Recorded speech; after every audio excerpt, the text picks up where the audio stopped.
ইয়া রাসূলুল্লাহ আজাল হুন্না আমারনানি, ওগো আল্লাহর নবী আপনি সত্য বলেছেন, তারাই পরামর্শ করে আপনার নিকটে এই কথা বলার জন্য আমাকে পাঠিয়েছে। ধরা পড়ে গেছে। এবার বিশ্ব নবী ডাকে বলেন, ইয়া সালামা আলা তারদা ইহদাকুন্না, ও সালামা তোমাদের নারী জাতিরা কি খুশি নয়, তারা কি সন্তুষ্ট নয়, তারা যখন গর্ভবতী হয়ে যায়, আন্নাহা ইদা কানাত হামিলাম মিন যাওজিহা ওয়া হুয়া রাদিন আনহা আন্না লাহা মিসলা আজরিস সাইমিল কাইমি ফি সাবিলিল্লাহ। ও সালামা তোমাদের নারী জাতিরা কি খুশি নয় যখন তারা তাদের স্বামীর সাথে অন্তরঙ্গ সময় অতিবাহিত করে, অতঃপর সে গর্ভবতী হয়ে যায়, এমত অবস্থায় স্বামীও তার প্রতি কোনো অসন্তুষ্টি থাকে না, কোনো নারাজি থাকে না। এমন একজন নারীর জন্য আল্লাহ তাআলা তার গর্ভকালে 9 মাস সময়ের প্রতিটি দিনের বিনিময়ে, দিনের বেলা সারাদিন না খেয়ে রোজা রাখলে যেই সওয়াব পাওয়া যায়, আল্লাহ তাআলা ওই মায়ের ওই নারীর আমলনামায় সারাদিন না খেয়ে রোজা রাখার সওয়াব আল্লাহ তাআলা লিখে দেয়। সুবহানাল্লাহ। শুধু তাই নয়, রাতভর দাঁড়িয়ে দাঁড়িয়ে তাহাজ্জুদের নামাজ আদায় করলে যে নেকি পাওয়া যায়, আল্লাহ তাআলা ওই মায়ের জন্য ওই নেকি লিখে দেয়। সুবহানাল্লাহ। এখানে ফি সাবিলিল্লাহ বলা হয়েছে। ফি সাবিলিল্লাহ হলো আল্লাহর রাস্তায় করলে 70 গুণ বেশি নেকি পাওয়া যায়। আল্লাহ তাআলা প্রতিটি নেকির বিনিময়ে 70 গুণ বাড়ায় দেয়। সুবহানাল্লাহ। এখন এই ফজিলত কি গায়িকা নায়িকা নর্তকী টিকটকার হইলে পাওয়া যাবে? দিবে নাকি? বেপরদা হইলে পাওয়া যাবে? পাওয়া যাবে না। সুতরাং আমাদের মা বোনদের খুব মনোযোগের সাথে শুনতে হবে, পর্দা করতে হবে, শরীয়তের গণ্ডির ভিতরে থেকে আমার কাজ করতে হবে। ইসলাম বলে না নারীকে দড়ি দিয়ে বেঁধে রাখো, তাকে নসিহত করা হয়েছে তুমি থাকো, প্রয়োজন হলে তুমি যাবা, নিয়ম মাফিক যেই নিয়মে যাওয়া দরকার সেভাবে যাবা, এখানে কোনো নিষেধ নাই। তবে ইসলাম বিরোধী শক্তিরা সব জায়গায় এটা প্রচার করে না, তারা যদি আসে দড়ি দিয়া বাইন্দা রাখবে, এরকম দুশ্মন আছে না নাই? এই সমস্ত দুশ্মন থেকে আমাদেরকে হুঁশিয়ার হতে হবে, সাবধান হতে হবে। এবার নবীজি আবার অনেকে বলেন, ইয়া সালামা ও সালামা আলা তারদা ইহদাকুন্না, ও সালামা তোমার স্বজাতি নারীরা কি খুশি নয়, أنها إذا أصابها الطلق لم يعلم أهل السماء وأهل الأرض ما أخفي لها من قرة أعين। তোমার স্বজাতি নারীরা কি খুশি নয় যখন সে গর্ভকালীন কষ্টে সে উপনীত হয়, যখন প্রসব বেদনা শুরু হয়ে যায়, আল্লাহ তাআলা ওই বেদনার বিনিময়ে এমন নিয়ামত, এমন পুরস্কার তার জন্য রেখে দিয়েছেন। গায়েবের জগতের বাসিন্দা ফেরেশতারাও জানে না, মানুষ তো জানবে দূরের কথা, জমিনের মানুষ জানবে তো দূরের কথা, গায়েবের জগতের বাসিন্দা আসমানের ফেরেশতারাও জানে না কত বড় বড় নেকি আল্লাহ তাআলা ওই মায়ের জন্য বরাদ্দ করে দেয়। সুবহানাল্লাহ। আলা তারদা ইহদাকুন্না, ও সালামা তোমার স্বজাতি নারীরা কি এমন পুরস্কার পেয়ে খুশি নয় যে পুরস্কার কোনো পুরুষের জন্য কখনোই পাওয়া সম্ভব না? সুবহানাল্লাহ। এখনকার সমস্ত মানুষই স্মার্ট, সবাই সচেতন, যোগাযোগ ব্যবস্থা উন্নত, যেটাকে বলে এখন ইন্টারনেটের যুগ, ঠিক কিনা বলেন? মানুষ এখন অনেক বুঝে, এজন্য বুঝবানদের জন্য বুঝবান আলোচনাই হওয়া দরকার। এই যে আমরা এখানে মাহফিলের আয়োজন করেছি, আমরা ওয়াজ মাহফিল বলি। ওয়াজ শব্দের অর্থ হলো আদ-দাওয়াতু ওয়ান-নাসিহা ওয়াল-ওয়াসিয়্যা ওয়াল-বায়ান, যেটাকে বলা হয় লেকচার, লেসন, ইনস্ট্রাকশন, অর্থাৎ মানুষকে কিছু দিক নির্দেশনা দেওয়া, মানুষকে কিছু নলেজ দেওয়া। দেখা গেছে সমস্ত মানুষ সারা বছর এই নলেজগুলো পাওয়ার মতো সুযোগ তাদের থাকে না। এই জন্য একটা উপলক্ষ করে সেখানে একটু কোরআন চর্চা করা, অন্তত হাসরের ময়দানে যেন বলা যায় যে কোরআনকে ভালোবেসে একদিনের জন্য একটা সামিয়ানার নিচে সকলেই একসাথে বসছিলাম। বলেন না সুবহানাল্লাহ। এই জন্য এখানে আমরা আসছি। এক্ষেত্রে আমরা এখন যে বিষয়টা আলোচনা করব ইনশাআল্লাহ সামনে, সেটা পয়েন্ট ভিত্তিক হবে, যেহেতু আমরা শিখতে এসেছি। একটু মনোযোগের সাথে শুনলে কোনো অসুবিধা হবে না বুঝতে, ইনশাআল্লাহ। আচ্ছা বলেন তো, আমরা এখানে কেন এসেছি? আমরা কি এখানে দুনিয়াবি কোনো স্বার্থে এসেছি, নাকি আল্লাহকে খুশি করার জন্য এসেছি?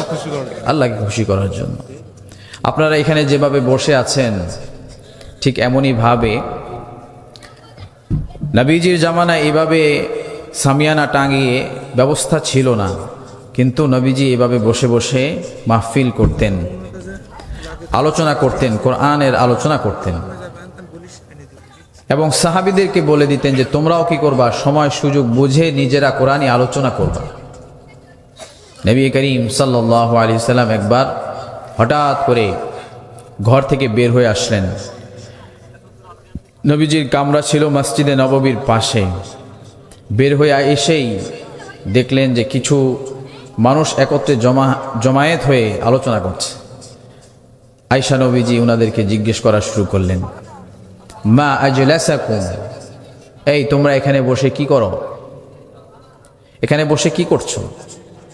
তো সাহাবীরা জবাব দিয়ে বললেন, জালাসনা নাযকুরুল্লাহ ওয়া নাহমাদুহু আলা মা হাদানা লিল ইসলাম, আমরা এখানে বসেছি আল্লাহ তাআলার স্মরণকে সামনে রেখে কোরআন এবং হাদিসের চর্চার উদ্দেশ্যে। পাশাপাশি আল্লাহ তাআলা আমাদেরকে যে নিয়ামতগুলো দিয়েছেন সেগুলো সম্পর্কে আমরা আলোচনা করছি। একসময় আমরা ছিলাম কাফের, এখন আল্লাহ তাআলা ঈমানের মতো দামি একটা সম্পদ দিয়েছেন, এগুলো নিয়ে আলোচনা করছি এবং শুকরিয়া করছি, ইত্যাদি ইত্যাদি। তো নবীজি বললেন, আমা ইন্নী লাম্মা আস্তাহলিফকুম তুহমাতাল লাকুম, হে আমার সাহাবীরা, তোমরা কি এই জন্যই বসেছ? তবে শুনে নাও, আমি তোমাদেরকে কেন জিজ্ঞেস করেছি? আমি তোমাদেরকে জিজ্ঞেস করছি এই জন্যই, ইন্নাল্লাহা সুবহানাহু ওয়া তাআলা ইউবাহি বিকুমুল মালাইকা, আল্লাহ সুবহানাহু ওয়া তাআলা এই মাত্রই আমার কাছে জিবরিল আলাইহিস সালামকে পাঠালেন এবং আমাকে এই সংবাদ দিলেন যে আল্লাহ তাআলা এই যে তোমরা এখানে বসে কোরআন এবং হাদিসের আলোচনা করছো, মুজাকারা করছো, এই সম্পর্কে তোমাদেরকে নিয়ে আল্লাহ তাআলার আরশে মহল্লায় গর্ব করতেছেন। সুবহানাল্লাহ। আমরাও আশা রাখি যে আল্লাহ তাআলাও আমাদেরকে নিয়ে গর্ব করছেন। শুধু তাই নয়, আল্লাহ তাআলার তরফ থেকে আরো জানিয়ে দেওয়া হলো, হে নবী আপনি আরো জানিয়ে দেন আমি ফেরেশতাদেরকে সাক্ষী রেখে কি বললাম, কি বলছি তাদের সম্পর্কে, তাদেরকে নিয়ে গর্ব করছি, পাশাপাশি আমি এলান করে দিলাম, ঘোষণা করে দিলাম, ইন্নাল্লাহা সুবহানাহু ওয়া তাআলা ক্বাল ইন্নী উশহিদুকুম, ও আমার ফেরেশতারা তোমরা সাক্ষী থাকো, এতক্ষণ তোমাদের সামনে আমি যাদেরকে নিয়ে আলোচনা করেছি, দুনিয়ার জমিনে এক জায়গায় বসে তারা কোরআনের আলোচনা শুনছে, তারা কোরআনী আলোচনা দীর্ঘ সময় শুনছে, বলছে, কোরআনকে জিন্দা রেখেছে, আমি তোমাদেরকে সাক্ষী রাখছি, কদ গফারতু লাহুম ওয়া বাদদালতু সাইয়্যাতুহুম হাসানাত, আমি আল্লাহ তাআলা এই সময় যারা এখানে বসেছে তাদের জীবনের সমস্ত গুনাহ খাতাগুলো মাফ করে দিলাম। সুবহানাল্লাহ। ওয়া বাদদালতু সাইয়্যাতুহুম হাসানাত, তাদের জিন্দেগীর সমস্ত গুনাহগুলোকে আমি শুধু মাফ করে দিলাম, বিষয়টা এমন নয়, বরঞ্চ তাদের গুনাহগুলোকে আমি নেকি দ্বারা পরিবর্তন করে দিলাম। সুবহানাল্লাহ। وأعطيتهم ما سألوا وأجرتهم مما استجاروا, শুধু তাই নয়, তারা যেই উদ্দেশ্যে যেই মাকসাদে এখানে বসেছে, যেটা কামনা করে, বাসনা করে, পরিকল্পনা করে চায়, আমি আল্লাহ তাআলা দুনিয়া এবং আখিরাতে তারা যা যা চায়, কামনা করে, বাসনা করে, সেই সমস্ত জিনিস আমি তাদের জন্য বরাদ্দ করে দিলাম। সুবহানাল্লাহ। অর্থাৎ এখানে বসলে দোয়া কবুল হয়, যা চায় আমি সেগুলো বরাদ্দ করে দিলাম। وأجرتهم مما استجروا, এবং যা যা থেকে পানা চায়, বিপদ আপদ বালা মুসিবত দুর্যোগ আযাব গজব, মৌতের কষ্ট, কবরের ঘাটি, হাসরের ঘাটি, জাহান্নামের শাস্তি, সমস্ত গুনাহগুলো আমি আল্লাহ তাআলা তাদের মাফ করে দিয়ে ওই আযাব গজব থেকে, বিপদ আপদ থেকে তাদের মুক্তির ফয়সালা করে দিলাম। এভাবে আল্লাহ তাআলা ঘোষণা দিয়ে দেন। এমন অবস্থায় ফেরেশতারা আল্লাহ তাআলাকে আবার প্রশ্ন করে, ইয়া রব ফীহিম ফুলানুন আবদুন খাত্তা, ও আমাদের প্রতিপালক, সেখানে তো এমন মানুষও রয়েছে তার পাপের বোঝাটা বড় ওজনদার, বড়ই ভারী ওজনদার। লাইসা মিনহুম আই লাইসা কামিসলিহিম, সেখানে যাদের সাথে বসেছে তাদের মাঝে অনেক পেয়ারা বান্দারা রয়েছে, আপনার অনেক নেককার বান্দারা রয়েছে, কিন্তু সে তো এত পেয়ারা না, আপনি তো তার উপরে রাগান্বিত, আপনি তো তার উপরে খুশি না। এমন মানুষ আছে না নাই? এমন কিছু মানুষ আছে যাদের আমল অনেক দুর্বল, খুব কম আমল করে, খুব কম আল্লাহ তাআলার হুকুম আহকাম বিধি বিধান পালন করে। এমন মানুষ এই সমস্ত মাজলিসে মাহফিলে আসে, তো আল্লাহ তাআলা ফেরেশতাদের কথার মাধ্যমে এই কথাগুলো বাইর কইরা ওই বান্দাকে সুসংবাদ শুনাইতে চান। সুবহানাল্লাহ। এমন মানুষও এসেছে, বসেছে,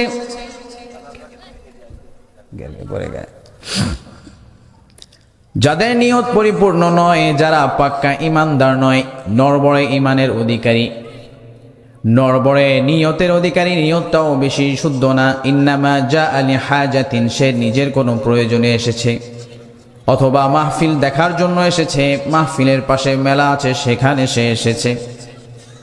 চিন্তা করেন, হাদিসটা এমনভাবে আসছে মনে হইতেছে যেন আমাদের জন্য বলতেছে, ঠিক কিনা বলেন? ইন্নামা জাআ লিহাজাতিন, ইন্নামা মাররা, সে ঘুরতে ছিল এমন সময়, ফাজালাসা মাআহুম, আপনার ওই সমস্ত পেয়ারা বান্দাগুলোর সাথে কি যেন মনে করে বসে গিয়েছে। হাদিসে কি বলছে? কি যেন মনে করে বসে গিয়েছে। ফাজালাসা মাআহুম, ওই বান্দাদের সাথে সামিয়ানার নিচে বসে গেছে, কি যেন মনে করে বসে গেছে। তো এই বান্দার ব্যাপারে আপনার কি কোনো সুসংবাদ আছে? সে তো বড় পাপী, নিয়তটা তো বেশি ভালো না, আসে নাই তো মাহফিল ওইভাবে শুনবে, দেখি কি বলে, কি ঢং চলে, এরকম একটা নিয়ত তার। এবার আল্লাহ তাআলা ফেরেশতাদেরকে ডেকে বলেন, ও আমার ফেরেশতারা, তার জন্য কি সংবাদ, তোমরা কি জানতে চাও নাকি? ওয়ালাহু ক্বাদ গাফারতু হুমুল কওম হুমুল জুলাসা লা ইয়াশকা বিহিম জালিসুহুম, আমি আল্লাহ তাআলা ওই বান্দাটাকেও ক্ষমা করে দিলাম। আল্লাহু আকবার। কেন ক্ষমা করে দিলাম? হুমুল কওম হুমুল জুলাসা, ওই সময় ওখানে যারা বসেছিল তাদের মাঝে আমার এমন এমন মহাব্বতের বান্দাগুলোও বসেছে, অনেক মহাব্বত তাদের সাথে, অনেক ঘনিষ্ঠ সম্পর্ক তাদের সাথে থাকার কারণে তাদের ভালোবাসার উসিলায় ওই পাপী বান্দাগুলোকেও আমি পার করে দিলাম। সুবহানাল্লাহ। এখানে কিন্তু বসার কথা বলছে, ঘোরাঘুরি করলে এটা পাওয়া যাবে না। ফাজালাসা মাহুম, বসতে হবে, নিয়ত ঠিক না থাকুক, কিন্তু যদি বসি তারপরেও নেকি পাওয়া যাবে। সুবহানাল্লাহ। আল্লাহ তাআলা আমাদের সকলকে কবুল করেন। তাহলে কি আমরা খুশি না এত দামি একটা জায়গায় বসতে পেরে? তাহলে আরেকবার একটু আওয়াজ দিয়ে বলা যাবে আলহামদুলিল্লাহ। আলহামদুলিল্লাহ তামলাউল মিজান। আলহামদুলিল্লাহ বাক্যটা বড় ছোট, বলতেও বেশি সময় লাগে না, কিন্তু বান্দা তুমি জানো নাকি আলহামদুলিল্লাহকে আমি কত ভারী বানিয়েছি, কত ওজনদার বানিয়েছি। আলহামদুলিল্লাহর এত ওজন, তুমি যখন আন্তরিকতার সাথে আলহামদুলিল্লাহ বলো, আমি তোমার আলহামদুলিল্লাহটাকে বড় করতে করতে এত ওজনদার বানিয়ে দেই। তোমার যে আমলের যে পাল্লা, সেই আমলের পাল্লাকে ঝুঁকিয়ে দেওয়ার জন্য তোমার আমল এই আলহামদুলিল্লাহ বলাটাই যথেষ্ট হয়ে যায়। সুবহানাল্লাহ। এভাবে সুবহানাল্লাহ বলে ফেললো সাহাবীরা এই হাদিস শুনে। আপনারা যেমন বললেন না আলহামদুলিল্লাহ বলে সুবহানাল্লাহ বলে ফেললেন, এবার আল্লাহর হাবিব সাল্লাল্লাহু আলাইহি ওয়াসাল্লাম আর কোনো দেরি করলেন না। ওয়া সুবহানাল্লাহি ওয়ালহামদুলিল্লাহি তামলাআন আই তামলাউ মা বাইনাস সামাই ওয়াল আরদ। এই যে সুবহানাল্লাহ বললা আর আগে আলহামদুলিল্লাহ পড়েছ, এই দুইটা জিনিস হলো পরিপূরক। কেমন পরিপূরক? আসমান এবং জমিনের মাঝে যত খালি জায়গা রয়েছে এই সমস্ত খালি জায়গাগুলো যে বান্দা সুবহানাল্লাহ ওয়ালহামদুলিল্লাহ পড়ে তার জন্য এত পরিমাণ নেকি তার আমলনামায় আল্লাহ তাআলা বরাদ্দ করে দেয়। সুবহানাল্লাহ। ওয়া কাম বাইনাকুম ওয়া বাইনাহা, তোমরা কি জানো নাকি তোমাদের থেকে আসমানের দূরত্ব কত বেশি? এটা কি তোমরা জানো নাকি? বাইনাকুম ওয়া বাইনাহা মাসীরাতু 500 আমিন। তোমাদের এখান থেকে এই জমিন থেকে আসমানের দূরত্ব হলো 500 বছরের রাস্তা। সুবহানাল্লাহ। কি পরিমাণ নেকি আল্লাহ তাআলা এই সুবহানাল্লাহ এবং আলহামদুলিল্লাহ এই সমস্ত বাক্য, ছোট ছোট বাক্যগুলো বলার মাঝে আল্লাহ তাআলা দিয়ে দেন। কিন্তু অনেক পড়া কপাল আছে, মুখ বুজে বসে থাকে, আছে না নাই? বলতে কি কষ্ট লাগে যে প্রতিবার বলবেন আর 100 টাকা করে দিবেন, এরকম কোনো নিয়ম আছে নাকি? তাহলে বলা যাবে না ইনশাআল্লাহ? আল্লাহ তাআলা কবুল করেন। তো যে বিষয়টা আপনাদের সামনে আমি আলোচনা করার জন্য চাচ্ছিলাম সেটা হলো একটা বিখ্যাত হাদিসের কিতাব সহিহুল জামিয়া হাদিসের কিতাবের নাম, সেটা 3240 নম্বর একটা হাদিস, খুবই গুরুত্বপূর্ণ একটা হাদিস, দামি হাদিস। সেই হাদিসে শেষ জামানার কিছু কথা বলে নবীজি শেষ জামানার উম্মতদেরকে যেন বলে গেলেন যে তোমরা এগুলো মেনে চলবে, এগুলোর ব্যাপারে তোমরা সাবধান হবে। এই জন্য এই হাদিসটি আমি আপনাদের জন্য সামনে পেশ করার জন্য ইচ্ছা পোষণ করছি। আল্লাহ তাআলা যদি তৌফিক দান করে তাহলে সেই হাদিসটি আপনাদের সামনে প্রথমে আমি সরলভাবে শোনাবো, তারপরে প্রত্যেকটা হাদিসের পয়েন্ট আমি ব্যাখ্যা করে আলোচনা করে শোনানোর চেষ্টা করব ইনশাআল্লাহ। একটু ধৈর্য হবে তো ইনশাআল্লাহ? খুব বেশি না, মাত্র 5টা পয়েন্টের হাদিস আপনাদের জন্য নির্ধারণ করেছি। ঠিক এরকমই আরেকটা হাদিস আছে, সেটাতে 16টা পয়েন্ট আছে। তো 16টা তো আর শুনতে পারবেন না, অনেক দেরি হয়ে যাবে। এই জন্য 5টা শোনাই, যদি পারেন আল্লাহ তৌফিক দেয় তাহলে সামনে যাব ইনশাআল্লাহ।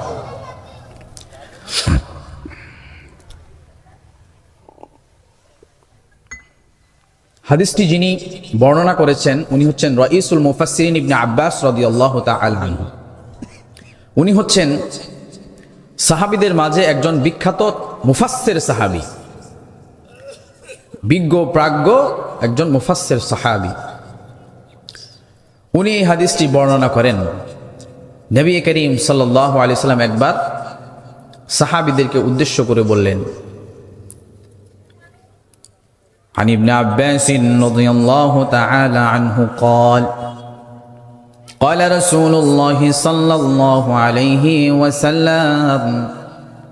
ইবনে আব্বাস রাদিয়াল্লাহু তাআলা আনহুমা থেকে বর্ণিত, নবী করিম সাল্লাল্লাহু আলাইহি ওয়াসাল্লাম একবার ইরশাদ করলেন, খামসু বিখামসিন, 5টি জিনিসের 5টি কর্মের পরিণতি হবে 5 ধরনের।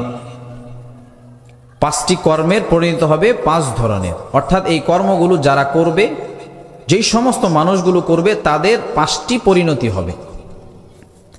সাহাবীগণ আরজ করলেন, ইয়া রাসূলুল্লাহ ওয়া মা খামসু বিখামসিন, ওগো আল্লাহর নবী আপনি যে 5টি কর্মের কথা বললেন সেগুলোর পরিণতি হবে 5টি, সেগুলো কি?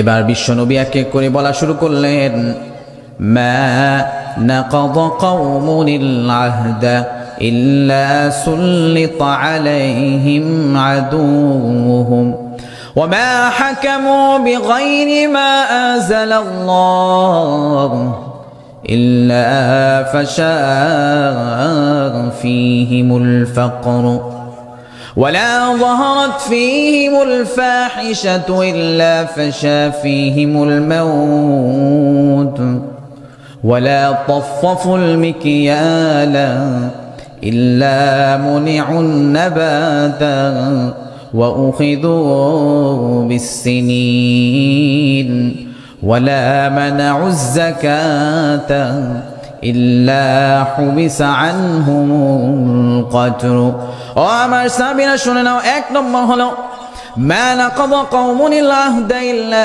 সুল্লিত আলাইহিম আদুহুম এক নম্বর হলো যে জাতির মাঝে ওয়াদা ভঙ্গের প্রবণতা ব্যাপক হয়ে যাবে, প্রতিশ্রুতি অঙ্গীকার ভঙ্গের প্রবণতা ব্যাপক হয়ে যাবে, আল্লাহ তাআলা ওই জাতির উপরে তাদের অকল্যাণকামী শত্রুকে তাদের উপরে নেতা বানায়া দিবে।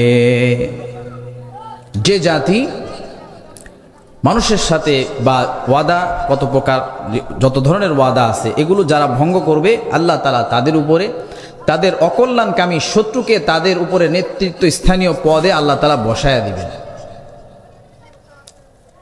তারপরে নবীজি বললেন ওয়ামা হাকামু বিগাইরি মা আনজালাল্লাহ ইল্লা ফাশা ফীহিমুল ফাকর যে জাতির মাঝে আল্লাহ তাআলার নাজিলকৃত বিধিবিধান দিয়ে আইন কানুন চলবে না, রাষ্ট্র ব্যবস্থা চলবে না, কোর্ট কাচারি চলবে না, ওই জাতির উপরে আল্লাহ তাআলা অভাব অনটন দারিদ্রতাকে স্থায়ী করে দিবেন। বলেন না নাউযু বিল্লাহ।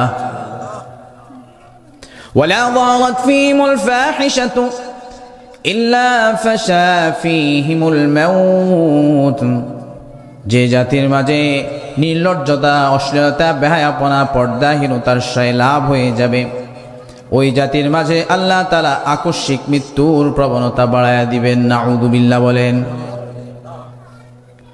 ওয়ালা তাফফুল মিকিয়ালা ইল্লা মুনিউন নাবাতা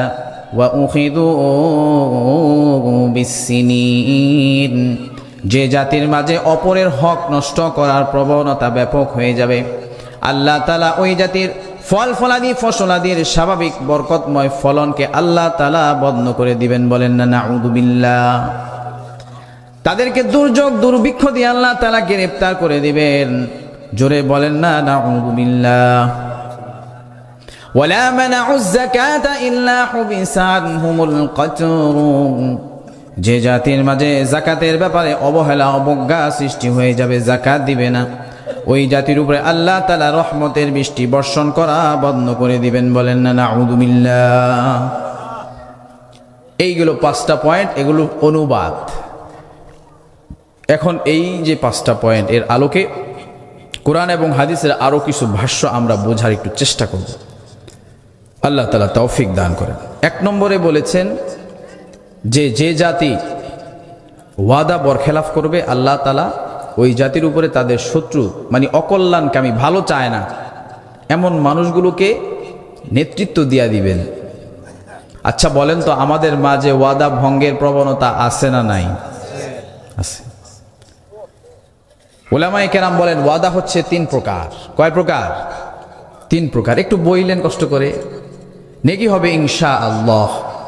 ওয়াদা কয় প্রকার? 3 প্রকার। 1 নম্বর হলো আল আহদু বাইনাল্লাহি ওয়া বাইনান নাস। 1 নম্বর হলো আল্লাহ এবং বান্দার সাথে পারস্পরিক ওয়াদা। আল্লাহ আমাদেরকে ওয়াদা করেছেন নেক কাজ করলে জান্নাত দিবে, করছেন না? আবার আমরা ওয়াদা দিয়েছি। আমরা আল্লাহ তাআলার কাছে কিভাবে ওয়াদা দিলাম? আল্লাহ তাআলা কালামে মাজিদে জানা দেয় ওয়া ইয আখাযা রাব্বুকা মিন বানি আদামা মিন যুহুরিহিম যুররিয়াতাহুম ওয়া আশহাদাহুম আলা আনফুসিহিম আলাস্তু বিরাব্বিকুম ক্বালু বালা। ও নবী আপনি স্মরণ করুন, উম্মতকে স্মরণ করায়া দেন আমি যখন তাদের আদি পিতা আদম আলাইহিস সালামের পিঠ থেকে বের করে আনলাম এবং তাদের কাছে আলামে আরওয়াহে রূহের জগতে তাদের কাছ থেকে অঙ্গীকার নিলাম। আমি তাদেরকে জিজ্ঞেস করলাম আমি কি তোমাদের রব নই? তারা জবাবে বলেছিল বালা, নিঃসন্দেহে আপনি আমাদের রব। ও নবী তারা তো বলে গিয়েছে, আমি আল্লাহ তাআলা কোরআনের মাঝে আয়াত নাজিল করে তাদেরকে স্মরণ করায়া দিলাম। সুবহানাল্লাহ। ইবনে আব্বাস রাদিয়াল্লাহু তাআলা আনহু তিনি বলেন, নবী করিম সাল্লাল্লাহু আলাইহি ওয়াসাল্লাম এই আয়াতের তাফসীর করে বলেন, ইন্নাল্লাহা সুবহানাহু ওয়া তাআলা আখাযা মিনহুমুল মিসাকা আন ইয়া'বুদুহু ওয়া লা ইউশরিকু বিহি শাইআ। আল্লাহ তাআলা তাদের কাছ থেকে অঙ্গীকার নিয়েছেন, তোমরা একমাত্র আমারই ইবাদত করবে, আমার সাথে আর কোনো জিনিসকে, কোনো ব্যক্তিকে, কোনো বিষয়কে আমার সাথে ইবাদতে শরীক করবে না। এভাবে আল্লাহ তাআলা আমাদের কাছ থেকে কি করলেন? ওয়াদা নিলেন, আমাদের কাছ থেকে ওয়াদা নিলেন। সবাই আমরা সাক্ষী দিলাম, হ্যাঁ আপনি আমাদের রব, আমরা এটা মেনে নিলাম, আপনার ইবাদত করব, কারোর সাথে আমরা শরীক করব না। তাহলে আমরা যে ওয়াদা করেছি, আমাদের রব কে? আল্লাহ। আমাদের ব্যক্তিগত জীবনের রব কে? আমাদের সামাজিক জীবনের রব কে? আমাদের রাষ্ট্রীয় জীবনের রব কে? আমাদের অর্থনৈতিক জীবনের রব কে? আমাদের রাজনৈতিক জীবনের রব কে? আমাদের আন্তর্জাতিক পরিমণ্ডলের রব কে? জোরে বলতে হবে। সাক্ষী দিলাম, এই যে এখনো সাক্ষী দিলাম, আমি জিজ্ঞেস করলাম, আপনারা জবাব দিলেন। এখানে যত ধরনের গাছপালা তরুলতা আছে, মানুষ আছে, নিশাচর প্রাণীগুলো আছে, পোকামাকড় আছে, সব কিছু সাক্ষী দিবে যে ওই মাহফিলে বসে, পাচুরিয়া গ্রামবাসীর উদ্যোগে আয়োজিত মাহফিলে বসে তারা এভাবে সাক্ষী দিয়েছিল। আমি শুনেছি হাসরের সেই কঠিন ময়দানে আমার পক্ষে যত সাক্ষী ভারী হবে, ততই আমার নাজাতের রাস্তা বেশি সুগম হবে। বলেন না সুবহানাল্লাহ। তাহলে এভাবে আমরা কি করছি? সাক্ষ্য দিচ্ছি যে আল্লাহ ছাড়া আর কোনো রব আমাদের নাই, তারই আমরা ইবাদত করব, তার সাথে কাউকে শরীক করব না। আল্লাহ তাআলা আরো জানায় দেয়, তুমি ওয়াদা করেছো, অঙ্গীকার করেছো, আরো জেনে নাও, ওয়া খালাকুতুল জিন্না ওয়াল ইনসা ইল্লা লিয়াবুদুন। ও বান্দা, তোমাকে জিন জাতিকে এবং তোমাকে মানুষ জাতিকে আমি সৃষ্টি করেছি একমাত্র আমার দেওয়া ফর্মুলা অনুযায়ী চলার জন্য। বলেন না সুবহানাল্লাহ। এখানে ইবাদত শব্দটা যেহেতু বলা হয়, ইবাদত খালি শুধুমাত্র এরকম না যে নামাজ পড়া, সেটা একটা বড় ইবাদত অবশ্যই। নিজের ব্যক্তিগত জীবনে আল্লাহর প্রত্যেকটা হুকুমকে নবীর তরিকায় মান্য করা, এটা হলো ইবাদত। নিজের পারিবারিক জীবনকে আল্লাহর হুকুমকে মান্য করে নবীর তরিকায় চলা, এটা হলো ইবাদত। নিজের সামাজিক জীবন, রাষ্ট্রীয় জীবন, দুনিয়ার যে জীবনের যতগুলো সীমানা আছে, সমস্ত সীমানায় আল্লাহর হুকুমকে সামনে রেখে নবীর সুন্নত তরিকা মোতাবেক চলার নামই হলো ইবাদত। বলেন না সুবহানাল্লাহ। এভাবে আল্লাহর হুকুমগুলো মেনে নবীর তরিকায় করলে আমার খেতি খামারি থেকে শুরু করে, আমার চাষাবাদ থেকে শুরু করে সমস্ত জিনিসের নেকি যিনি দিয়ে দিবেন তিনি কে? আল্লাহ তাআলা নেকি দিয়ে দিবেন। এভাবে আমাদেরকে স্মরণ করায় দিলেন। তাহলে আমরা ওয়াদা করেছি, এবার আল্লাহ তাআলা ওয়াদা করতেছেন, وعد الله المؤمنين والمؤمنات جنات تجري من تحتها الأنهار خالدين فيها ومساكن طيبة في جنات عدن ورضوان من الله أكبر ذلك هو الفوز العظيم। ও বান্দা, আমিও তোমার সাথে অঙ্গীকার করছি, তুমি মুমিন মুসলমান যারা রয়েছে, মুমিন মুমিনাত নারী এবং পুরুষ উভয়ের কাছে আমি অঙ্গীকার করছি, যারা আমার হুকুমগুলোকে মান্য করবে, আমি আল্লাহ তাআলা তাদেরকে এমন জান্নাত দিব, যেই জান্নাতের তলদেশে স্বচ্ছ চলমান পানির নহর রয়েছে, আর এই জান্নাতটা জান্নাতের উঁচু স্তরে রয়েছে। এভাবে আমি তাদেরকে তোমাদেরকে জান্নাত দিয়ে দিব, আর আমি তোমাদের প্রতি সম্পূর্ণভাবে সন্তুষ্ট হয়ে তোমাদেরকে আমি আমার ভরপুর নিয়ামত তোমাদেরকে দান করে দিব। সুবহানাল্লাহ। আল্লাহ তাআলা ওয়াদা করলেন, আমরা ওয়াদা করলাম, পাল্টা আল্লাহ তাআলা ওয়াদা করলেন। ইন্নাল্লাহা লা ইউখলিফুল মিআদ। আল্লাহ তাআলা ওয়াদা ভঙ্গ কখনোই করেন না। সুবহানাল্লাহ। তাহলে আমরা আল্লাহ তাআলার সাথে যে ওয়াদা করেছি, একমাত্র আল্লাহ তাআলাকে সর্বক্ষেত্রে মানব, কোনো শরীক করব না, আমরা এই ওয়াদা রক্ষা করব তো ইনশাআল্লাহ। ইনশাআল্লাহ। তাহলে 2 নম্বরে আসেন। 2 নম্বরে ওয়াদা কি? 2 নম্বর হলো আল আহদু বিবাদিন নাস, মানুষের পারস্পরিক ওয়াদা। আমরা মানুষের সাথে মানুষ ওয়াদা করি না, অমুক দিন আপনার পাওনাটা দিয়ে দিব, এরকম করি আমরা। অমুক দিনের মাঝে আপনার কাজটা আমি কি করব, করে দিব, এই ধরনের আমরা ওয়াদা করি কি করি না? আমরা করি। এই ওয়াদা রক্ষা করা অনেক গুরুত্বপূর্ণ জিনিস। আমরা এগুলোকে খুব বেশি হালকা মনে করি, গুরুত্ব দেই না, কিন্তু অনেক দামি জিনিস। কোরআনে অনেক জায়গায় এটা আলোচনা এসেছে। আল্লাহ তাআলা মুমিন বান্দাকে ডেকে বলেন ওয়াউফু বিল আহদি ইন্নাল আহদা কানা মাসউলা। ও বান্দা, তুমি তোমার কি তো ওয়াদা অঙ্গীকার প্রতিশ্রুতিকে হালকা মনে করো না।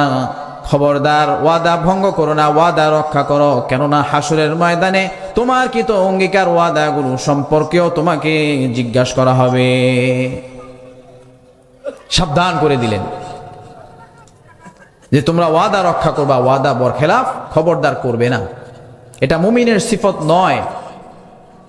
ইয়া আইয়ুহাল্লাযীনা আমানু লিমা তাকুলুনা মা লা তাফআলুন কাবুরা মাকতান ইনদাল্লাহি আন তাকুলু মা লা তাফআলুন। হে ঈমানদারেরা, তোমরা যেমনটা করবে না তেমনটা কেন বলো?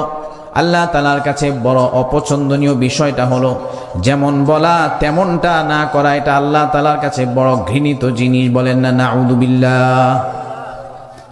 তাহলে আমরা আমাদের পারস্পরিক যে ওয়াদা আমরা করি সেগুলো আজ থেকে রক্ষা করার জন্য সর্বাত্মক চেষ্টা করব তো ইনশাআল্লাহ।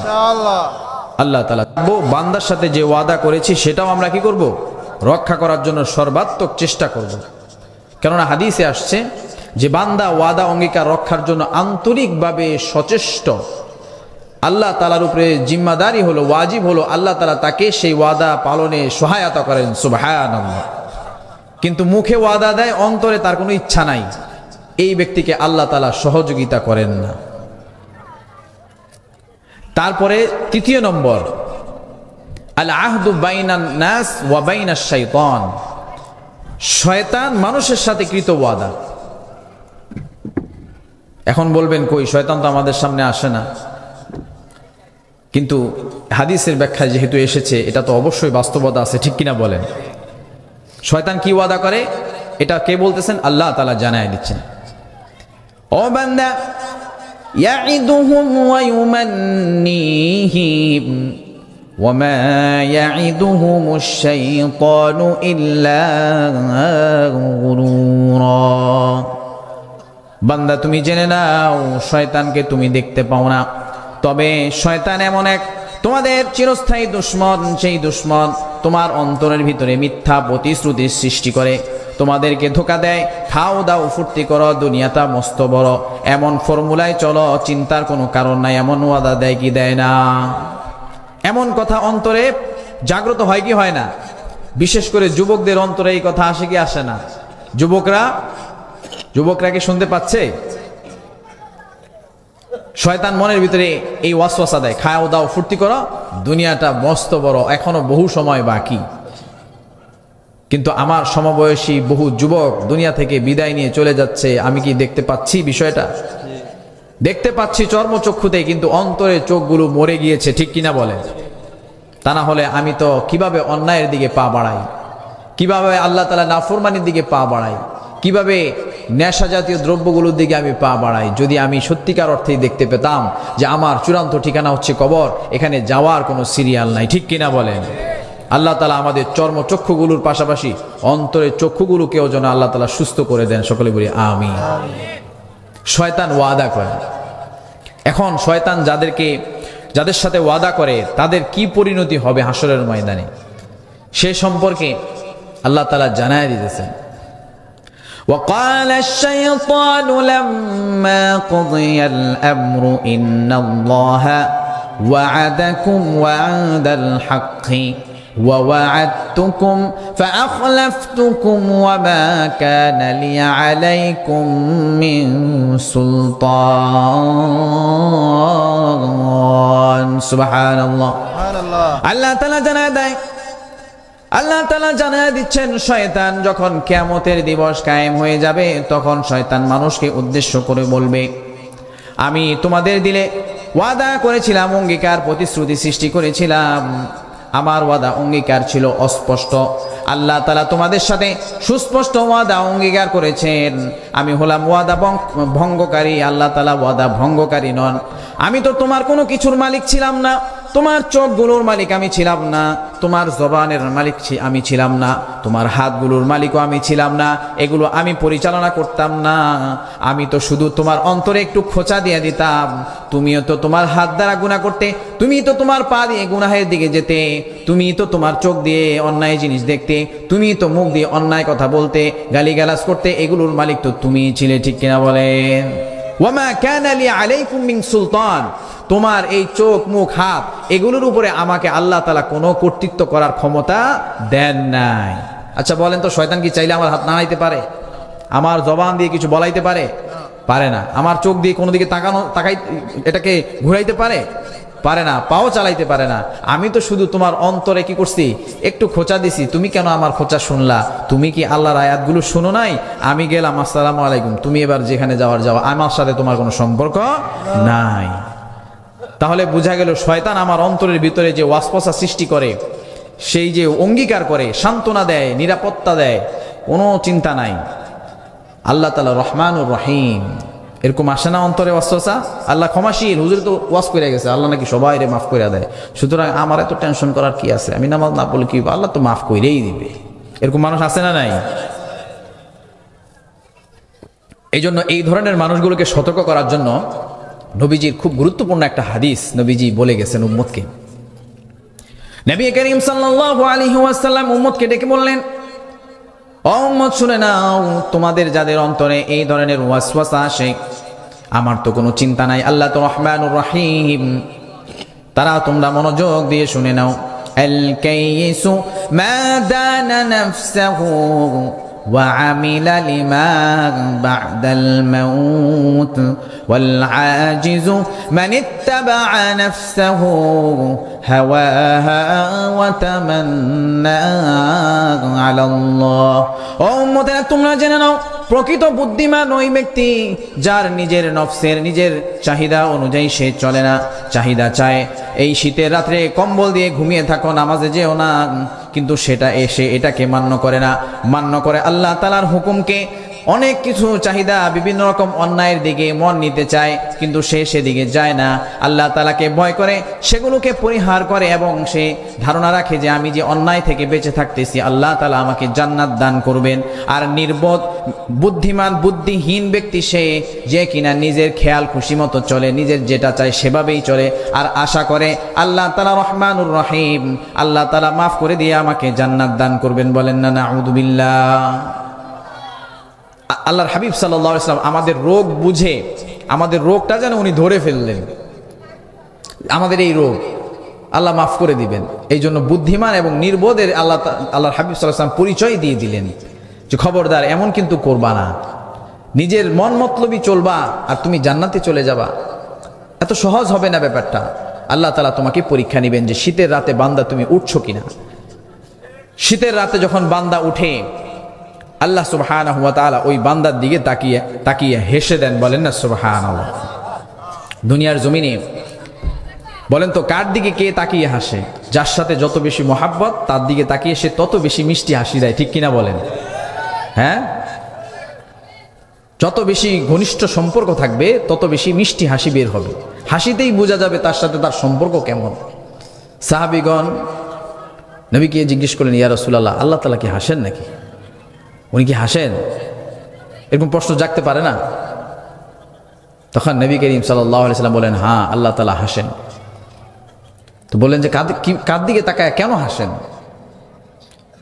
নবী করিম সাল্লাল্লাহু আলাইহি ওয়াসাল্লাম সাহাবীদের এই জানার আগ্রহ থেকে তিনি বললেন, ইন্নাল্লাহা সুবহানাহু ওয়া তাআলা ইয়াদহাকু ইলা রাজুলাইন, আল্লাহ তাআলা দুই ব্যক্তির দিকে তাকিয়ে হাসেন। এক নম্বরে হলো যে কিনা সম্মুখ সমরে কাফেরদের বিরুদ্ধে, ইসলামের দুশমনদের বিরুদ্ধে যুদ্ধ করে সংগ্রাম করে, তাদের দিকে তাকিয়ে আল্লাহ তাআলা হেসে দেন। বলেন না সুবহানাল্লাহ। ওয়ারাজুলুন কামা ফি লাইলাতিন বারিদা, আর আল্লাহ তাআলা ওই বান্দার দিকে তাকিয়ে হেসে দেন যেই বান্দা শীতের রাত্রে মিন ফিরাশিহি ওয়া লিহাফিহি ওয়া দিসারিহি, যে কিনা শীতের রাত্রে গরম উষ্ণ কম্বলগুলো, ল্যাপগুলো, তোশকগুলো পরিত্যাগ করে, পাশাপাশি বিবি থাকলে বিবির উষ্ণতাও ত্যাগ করে, আল্লাহর ডাকে সাড়া দিয়ে ফায়াতাওয়াদ্দাউ, ওযু করে, ফায়াকুমু, দাঁড়ায় নামাজ পড়ে, আল্লাহ তাআলা তার দিকে তাকিয়ে মিষ্টি হাসি দিয়ে দেয়। সুবহানাল্লাহ। আল্লাহ তাআলা হাসে। ফেরেশতাদেরকে জিজ্ঞেস করে মাঝে মাঝে, এই পাগলগুলো এমন করে কেন? এরা কি আমাকে দেখছে নাকি? আল্লাহ তাআলা কি জানেন না? জানেন। অনেক সময় দেখবেন জানা বিষয়গুলো আলোচনা করতে খুব মজা লাগে। আল্লাহ তাআলা ও বান্দার সাথে সম্পর্কের বিষয়গুলো ফেরেশতাদের সাথে আলোচনা করতে খুব ভালোবাসেন, মহাব্বত করেন। সুবহানাল্লাহ। সব জানেন যে কি চায় বান্দা, তারপরেও আল্লাহ তাআলা চায়। আল্লাহ কি জানেন না যে আমার আসলে এখন অর্থনৈতিক সমস্যা চলছে, আমার কিছু অর্থকরীর দরকার, এটা আল্লাহ তাআলা জানেন না? আমার ফসলগুলো ভালো হচ্ছে না, ফসলগুলো ভালো হোক, এটা কি আল্লাহ তাআলা জানেন না? জানেন। আমার অসুবিধা চলতেছে, পারিবারিক সামাজিক বিভিন্ন রকম অসুবিধা, বিপদ আপদ চলতেছে, এগুলো কি আল্লাহ তাআলা জানেন না? তাহলে কেন আল্লাহ তাআলার কাছে চাইতে হবে বলেন তো? কারণ আল্লাহ চান যে বান্দা যেন আমার সাথে একটু কথা বলুক, আমার সাথে একটু আবদার করুক, আমার সাথে একটু নিবেদন করুক, আবেদন করুক। এটা আল্লাহ তাআলা চান, বড় ভালোবাসেন। আল্লাহ তাআলা অনেক পছন্দ করেন বান্দা যখন দোয়া করে, আল্লাহ তাআলা খুব খুশি হয়ে যান। ফেরেশতাদেরকে ডেকে বলেন, এই দেখছো, এ আমার কাছে চায়, আর কারো কাছে চায় না, আমাকে দেখে নাই, এত আমাকে বিশ্বাস করে, যাও আমি তার জন্য এই ফয়সালা করে দিলাম, ওই ফয়সালা করে দিলাম। এইভাবে আল্লাহ তাআলা দোয়াগুলো কবুল করেন। সুবহানাল্লাহ। এখন বলবেন, হুজুর দোয়া তো করি, সব দোয়া তো কবুল হয় না। আপনাদের স্টেজে ওঠার আগেই এই প্রসঙ্গে আলোচনা চলছিল। আল্লাহ তাআলা প্রত্যেকটা দোয়া যেটা বান্দা অন্তর দিয়ে করে, অন্তর দিয়ে যে দোয়া করে, আল্লাহ তাআলা প্রত্যেকটা দোয়াকে সাথে সাথে রিসিভ করে ফেলেন। সুবহানাল্লাহ বলেন। কিন্তু মনে করেন আপনার সন্তান আপনাকে বলছে আমাকে একটা মোটরসাইকেল কিনে দিতে হবে, আবদার করছে, আপনার সামর্থ্যও আছে। এখন বলেন তো বুদ্ধিমান বাবা কি করবে? সে চিন্তা করবে আমার সন্তানের বয়স কত, তাকে কি দেওয়া ঠিক হবে, সে কাদের সাথে চলে, কোন দিকে যায়। একটা মোটরসাইকেলের জন্য কত কিছু চিন্তা করে, ঠিক কিনা? কত দিক চিন্তা করে, কোথায় যাবে, তাকে কি আমি নিয়ন্ত্রণ করতে পারবো, গাড়ি দিলে সে কি আসলে পারবে, অনেকভাবে চিন্তা ভাবনা করে তারপরে হয়তো তাকে দেয়, ঠিক কিনা বলেন? আমরা তো আল্লাহ তাআলার কাছে শিশু, দুর্বল, আমাদের জ্ঞান বুদ্ধি সীমিত। আল্লাহ তাআলাও চিন্তা করে বান্দা আমার কাছে গাড়ি চায়, বাড়ি চায়, ধন চায়, দৌলত চায়, আমি যে দিয়ে দিব তার পরিণতি কি হবে আমি তো গায়েব জানি, সব তো আমার এখানে লেখা। হ্যাঁ, আমি তাকে কিভাবে দিই, তাকে তো এটা দেওয়া ঠিক না, সে তো বিপদে পড়ে যাবে, দুনিয়া এবং আখিরাতে ক্ষতিগ্রস্ত হয়ে যাবে। আমি তাকে এটা না দিয়ে কি করব? তাহলে তার অন্য জিনিস আমি তাকে দিয়ে দেই। সুবহানাল্লাহ। এই কথাটি নবীজি বললেন। আল্লাহ তাআলা প্রত্যেক বান্দার আন্তরিক দোয়াগুলোকে কবুল করেন। কিভাবে কবুল করেন? আল্লাহর হাবিব সাল্লাল্লাহু আলাইহি ওয়াসাল্লাম জানায় দেন, ইম্মা আন ইউআজ্জিলা লাহু দাওয়াতাহু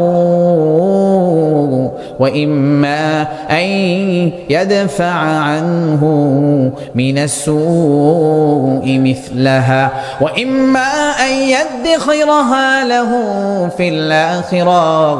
ও উম্মত, তুমি জানো নাকি আল্লাহ তাআলা তোমার আন্তরিক সমস্ত দোয়াগুলোকে গ্রহণ করেন, তবে কবুলের ক্ষেত্রে আল্লাহ তাআলা 3 পদ্ধতিতে কবুল করেন। 1 নম্বর পদ্ধতি হলো আল্লাহ তাআলা দেখেন এটা যদি তার জন্য কোনো ধরনের ক্ষতিকর না হয়, তবে আল্লাহ তাআলা সাথে সাথে তার দোয়াটা কবুল করে, তাকে যা সে চেয়েছে সেটা আল্লাহ তাআলা তার জন্য বরাদ্দ করে দেয়। সুবহানাল্লাহ। ওয়া ইম্মা আন ইয়াদফা আনহু মিনাস সুই মিসলাহা, অথবা সে যেই জিনিস চেয়েছে আল্লাহ তাআলা ওই জিনিসটা তাকে না দিয়ে, আল্লাহ তাআলা গায়েবের খবর জানেন, সামনেই সেই 2 দিন পরে বড় বিপদে পড়বে, কোটি কোটি টাকা, লক্ষ লক্ষ টাকার দরকার হয়ে যাবে, বড় মুসিবত তার আমলনামায়, তার তাকদিরে লেখা রয়েছে, আমি সেই বিপদটা তার জন্য সরিয়ে দিয়ে, এই দোয়ার উসিলায় ওই বিপদটাকে আমি তার জন্য সরিয়ে দিলাম। সে যেটা চেয়েছে সেটা আমি না দিয়ে তাকে বরঞ্চ বিপদ থেকে উদ্ধার করে দিলাম। সুবহানাল্লাহ। ওয়া ইম্মা আন ইয়াদখিরাহা লাহু ফিল আখিরাহ, অতঃপর চূড়ান্তভাবে আল্লাহ তাআলা আরো চিন্তা করেন, হাসরের ময়দানে বান্দা মায়ের কাছে যাবে, বাবার কাছে যাবে, ভাইয়ের কাছে যাবে, বোনের কাছে যাবে একটা নেকির জন্য, বিপদে পড়ে যাবে আমি তো দেখতে পাচ্ছি, কিন্তু বান্দা আমার কাছে কান্নাকাটি করে দুনিয়ায় গাড়ি বাড়ি চেয়েছে, অন্য কিছু চেয়েছে, আমি তাকে দুনিয়া এগুলো না দিলাম, একটু কষ্ট করে কোনো রকম ডাল ভাত খেয়ে চলে যাক, কিন্তু হাসরের সেই কঠিন ময়দানে আমি আমার বান্দাকে এই যে সে চাইলো এই জিনিসটা আমি দিয়ে দিব, সুতরাং সেটা আমি আমার কাছে গচ্ছিত রেখে দিলাম। সুবহানাল্লাহ। হাসরের ময়দানে বান্দা ঘুরতে থাকবে, মায়ের কাছে যাবে, ভাইয়ের কাছে যাবে, তার কাছে, এর কাছে, সের কাছে, কোনোভাবেই কোনো উপায় পাচ্ছে না। আল্লাহ তাআলা ডেকে বলবেন, এদিকে আসো, পাচ্ছ না কিছু, কেউ কোনো উপায় নেই না, দুনিয়াতে তুমি এই জিনিসটা চাইছিলা, ঠিক কিনা বলো? নাম ইয়া রাসূলুল্লাহ, ইয়া রাব্বি, হ্যাঁ নাম, আমি তো এটা চাইছিলাম, দোয়া তো কবুল হয় নাই, তুমি চাইছিলে আমি তোমারে দিয়ে দিতাম, তখন আমি এই তোমার আজকের এই দিনের বিপদের কথা আমি জানি, এই জন্য আমি তোমার জন্য এটা সংরক্ষিত রেখেছি, নাও এটা নিয়ে তুমি জান্নাতে চলে যাও। সুবহানাল্লাহ। দুনিয়ার অভাব অনটন বিপদ আপদ এগুলো একদিন শেষ হবে কি হবে না? শেষ হয়ে যাবে, কিন্তু আখিরাতের অভাব আখিরাতের বিপদ কখনো শেষ হবে না, এটা বড় মুসিবতের জিন। ওই বিপদগুলো আমাদেরকে যখন গ্রেফতার করে নিবে, আমাদেরকে ঘেরাও করে নিবে, তখন আল্লাহ তাআলা এইভাবে আমাকে দিয়ে দিয়ে দিয়ে জান্নাত দান করবেন। সুবহানাল্লাহ। তো যে কথা বলতেছিলাম, কথা অন্যদিকে চলে গিয়েছে। আমরা আমাদের ওয়াদাগুলো রক্ষা করব, ঠিক আছে তো ইনশাআল্লাহ। 2 নম্বর পয়েন্ট, আমার কথা কি বুঝতে পারছেন? কথা বুঝতে অসুবিধা হইতেছে?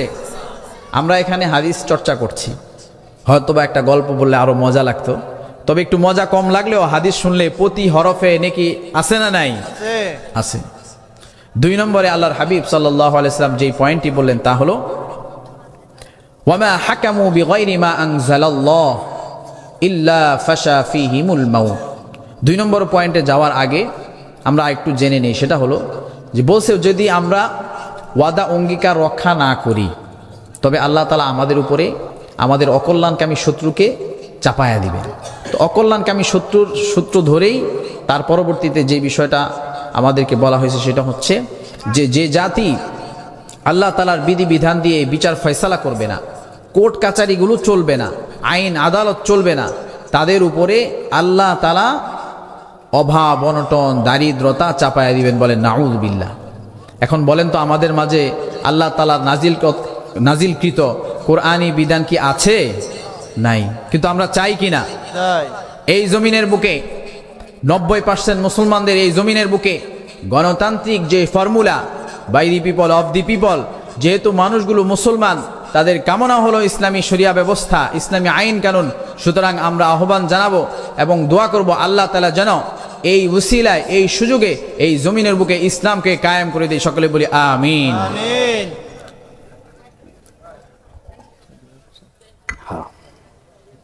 দেখেন, আল্লাহ তাআলার আইন দিয়ে বিচার ফয়সালা না করলে কি হবে, এটা আমাদের কোনো কথা না। আল্লাহ তাআলা সূরা মায়েদার মাঝে 3টা পরিণতি বলছেন, যে আল্লাহ তাআলার নাজিলকৃত বিধান দিয়ে যে জাতি চলবে না, রাষ্ট্র চলবে না, তাদের 3টা পরিণতি হবে। কথাটি যিনি বলেছেন তিনি কে? আল্লাহ তাআলা বলেছেন। আল্লাহ তাআলা বলেন ওয়ামান লাম ইয়াহকুম বিমা আনজালাল্লাহু ফাউলাইকা হুমুল কাফিরুন। যারা আল্লাহ তাআলার নাজিলকৃত বিধান দিয়ে রাষ্ট্র ব্যবস্থা চালায় না, বিচার বিভাগ চালায় না, কোর্ট কাচারি চালায় না, তাদের ব্যাপারে আল্লাহ তাআলার ফয়সালা হলো তারা যদি এমনটাই বিশ্বাস করে যে আল্লাহ তাআলার আইন এই যুগে চলে না, তবে তারা হলো সুস্পষ্ট কাফের। এই ফতোয়া যিনি দিয়েছেন তিনি কে? আল্লাহ তাআলা দিয়েছেন, হুজুরে কিন্তু দেয় নাই, আগেই বলে দিলাম। ফাউলাইকা হুমুল কাফিরুন, তাদেরকে আল্লাহ তাআলা ঘোষণা দিয়ে দিলেন এরা হলো কাফের। যারা এই বিশ্বাসও করে যে এই যুগে আল্লাহর আইন চলে না, এই বিশ্বাসও করে, এভাবে এই ফতোয়া আল্লাহ তাআলা দিয়ে দিলেন, জানায় দিলেন। 2 নম্বরে আল্লাহ তাআলা আরো জানায় দেয় ওয়ামান লাম ইয়াহকুম বিমা আনজালাল্লাহু ফাউলাইকা হুমুয যালিমুন। 2 নম্বরে আল্লাহ তাআলা জানায় দেয় যারা আল্লাহ তাআলার নাজিলকৃত কোরআনী বিধান দিয়ে রাষ্ট্র পরিচালনা করে না, তারা যদিও বিশ্বাস করে আল্লাহর আইনই শ্রেষ্ঠ, তারপরেও নিজেদের বানানো আইন কানুন দিয়ে রাষ্ট্র বিচার কোর্ট কাচারি চালায়, তারা হলো আমার ফতোয়া অনুযায়ী তারা হলো সুস্পষ্ট জালেম, জুলুমকারী, অন্যায়কারী। বলেন না নাউযুবিল্লাহ। বিশ্বাস করে কোরআনী আইন হইল শ্রেষ্ঠ, কিন্তু এটা কায়েম করে না, এটা কায়েমের কোনো ইচ্ছাও নাই। আল্লাহ তাআলা বলে এই সমস্ত মানুষগুলো হচ্ছে সুস্পষ্ট জালেম, এদের থেকে জুলুম প্রকাশ পাবেই। যতই ভালো মানুষ হোক, ভালো মানুষ হয়ে ঢুকবে, কিন্তু জালেম হয়ে বিদায় নিতে হবে। কিছু বললেন না আপনারা? একবারে ঘুমায় গেলেন? ঠিক বললেন না? বুঝেন নাই তাইলে কথা? আরো ভাইঙ্গা বলতে হবে নাকি? হুজুর তো বইলেই গেছে আমাদের মুরব্বী, এই জন্য আমি আর ভাইঙ্গা বলতে চাই না আর কি। আল্লাহ তাআলা তৌফিক দান। একটু মনোযোগের সাথে শুনি, তাইলে বুঝবো যে আমি কি বলতে চাইছি। এভাবে আল্লাহ তাআলা জানায় দিলেন। আল্লাহ তাআলা আরো জানায় দিলেন, ওয়ামান লাম ইয়াহকুম বিমা আনজালাল্লাহু ফাউলাইকা হুমুল ফাসিকুন। যারা আল্লাহ তাআলার নাজিলকৃত কোরআনী আইন দিয়ে রাষ্ট্র চালায় না, তারা যদিও বিশ্বাস করে আল্লাহর আইনই শ্রেষ্ঠ, কিন্তু সেই পারিপার্শ্বিক কারণে কোরআনী বিধান দিয়ে আইন কানুন চালায় না, তাদের ব্যাপারে আমার সর্বশেষ ফয়সালা হলো তারা হলো সীমালঙ্ঘনকারী, অত্যাচারকারী, পাপিষ্ঠ। বলেন না নাউযুবিল্লাহ। সর্বনিম্ন হলো সে সীমালঙ্ঘন করবেই করবে। যদি আল্লাহর আইনকে মাইনাস করে, সেটাকে সাইডে রেখে দিয়ে বিশ্বাস করে শ্রেষ্ঠ, মানেও সম্মানও করে, সব কিছু করে, কিন্তু আল্লাহর আইন দিয়ে ফয়সালা করে না, তবে তাদের সর্বশেষ পরিণতি হলো তারা হলো অন্যায়কারী, সীমালঙ্ঘনকারী। আল্লাহ তাআলা আমাদেরকে হেফাজত করেন, বলি আমিন। এখন দেখেন, আমাদের এখানে ইসলামী শরিয়া আইন, কুরআনী যে নাজিলকৃত বিধান কেন থাকা দরকার? নবী করিম সাল্লাল্লাহু আলাইহি ওয়াসাল্লাম হাদিসে কারিমায় বলেন, হে আমার উম্মত, এই কোরআন এবং রাষ্ট্র ব্যবস্থা, এই দুইটা হলো আপন যমজ ভাইয়ের মতো। ইন্নাল ইসলাম ওয়াস সুলতানা আখাওয়ানি তাওয়ামান। ইসলাম এবং ইসলামী আইন কানুন, ইসলাম এবং রাষ্ট্র ব্যবস্থা দুটো হলো আপন যমজ ভাইয়ের মতো। লা ইয়াসলুহু ওয়াহিদুম মিনহুমা ইল্লা বিসাহিবিহি। একটি অপরটিকে ছাড়া পূর্ণাঙ্গভাবে চলতে পারে না। অর্থাৎ ইসলাম এবং রাষ্ট্র ব্যবস্থা একটি অপরটিকে ছাড়া চলতে পারে না। এজন্যই নবী করিম সাল্লাল্লাহু আলাইহি ওয়াসাল্লাম মদিনার যে কর্তৃত্ব, রাষ্ট্র ব্যবস্থার যে দায়িত্ব, সেটা নিজ হাতে তুলে নিয়েছিলেন। কারণ নবী করিম সাল্লাল্লাহু আলাইহি ওয়াসাল্লাম জানতেন এবং জানায় গেছেন যে ইসলাম এবং রাষ্ট্র ব্যবস্থা দুইটা কখনো পৃথক হতে পারে না। কোরআনী আইন, রাষ্ট্র ব্যবস্থা দুইটা পৃথক হতে পারে না। এই দুইটা হলো যমজ ভাই, এমন যমজ ভাই একটা আরেকটাকে ছাড়া চলতে পারে না। ফাল ইসলামু উসসুন ওয়াস সুলতানু হারিসুন। আরেকটু বুঝে নাও, তাহলে তোমরা বিষয়টা বুঝবে। তা হলো, মনে করো ইসলাম হলো একটা ঘরের একটা কাঠামোর মূল ভিত্তি, আর ওই কাঠামোটির রক্ষা কবচ হলো রাষ্ট্র ব্যবস্থা। ইসলাম হলো মূল ভিত্তি, আর সেটার পাহারাদার, রক্ষাকারী কবচ হলো রাষ্ট্র ব্যবস্থা। ওয়ামা লা উসলাহু মুনহাদিমুন ওয়ামা লা হারিসা লাহু দাইউন। যে জিনিসের মূল কাঠামো থাকে না, সেটা উড়ে যায়, সেটা ভেঙে যায়, ধ্বংস হয়ে যায়, বিলুপ্ত হয়ে যায়। ওয়ামা লা হারিসা লাহু দাইউন। আর যেই জিনিসের রক্ষণাবেক্ষণকারী থাকে না, পাহারাদার থাকে না, সেই জিনিস ক্ষতিগ্রস্ত হয়ে যায়। ঠিক কিনা বলেন? ইসলাম দেখেন আজকে কি অবস্থা।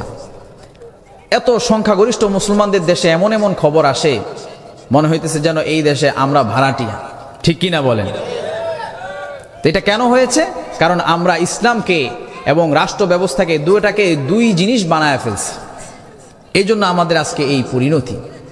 এই ব্যাখ্যা কে দিয়েছেন? এই মাত্র আমরা যে শুনলাম, কে দিয়েছেন? নবী মুহাম্মদুর রাসূলুল্লাহ, বিশ্বনবী আমাদেরকে জানায়া দিয়েছেন।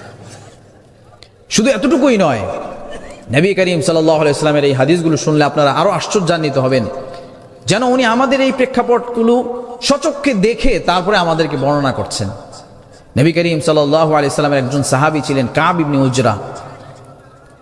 নবী করিম সাল্লাল্লাহু আলাইহি ওয়াসাল্লামের একটা বৈশিষ্ট্য ছিল, উনি কখনো কখনো মানুষের সামনে যখন কোনো বিষয় বলতেন, তখন কোনো একজনকে সুনির্দিষ্ট করে বলতেন, উনাকে বলতেন, বাকিরা শুনে এর থেকে শিক্ষা গ্রহণ করে নিত।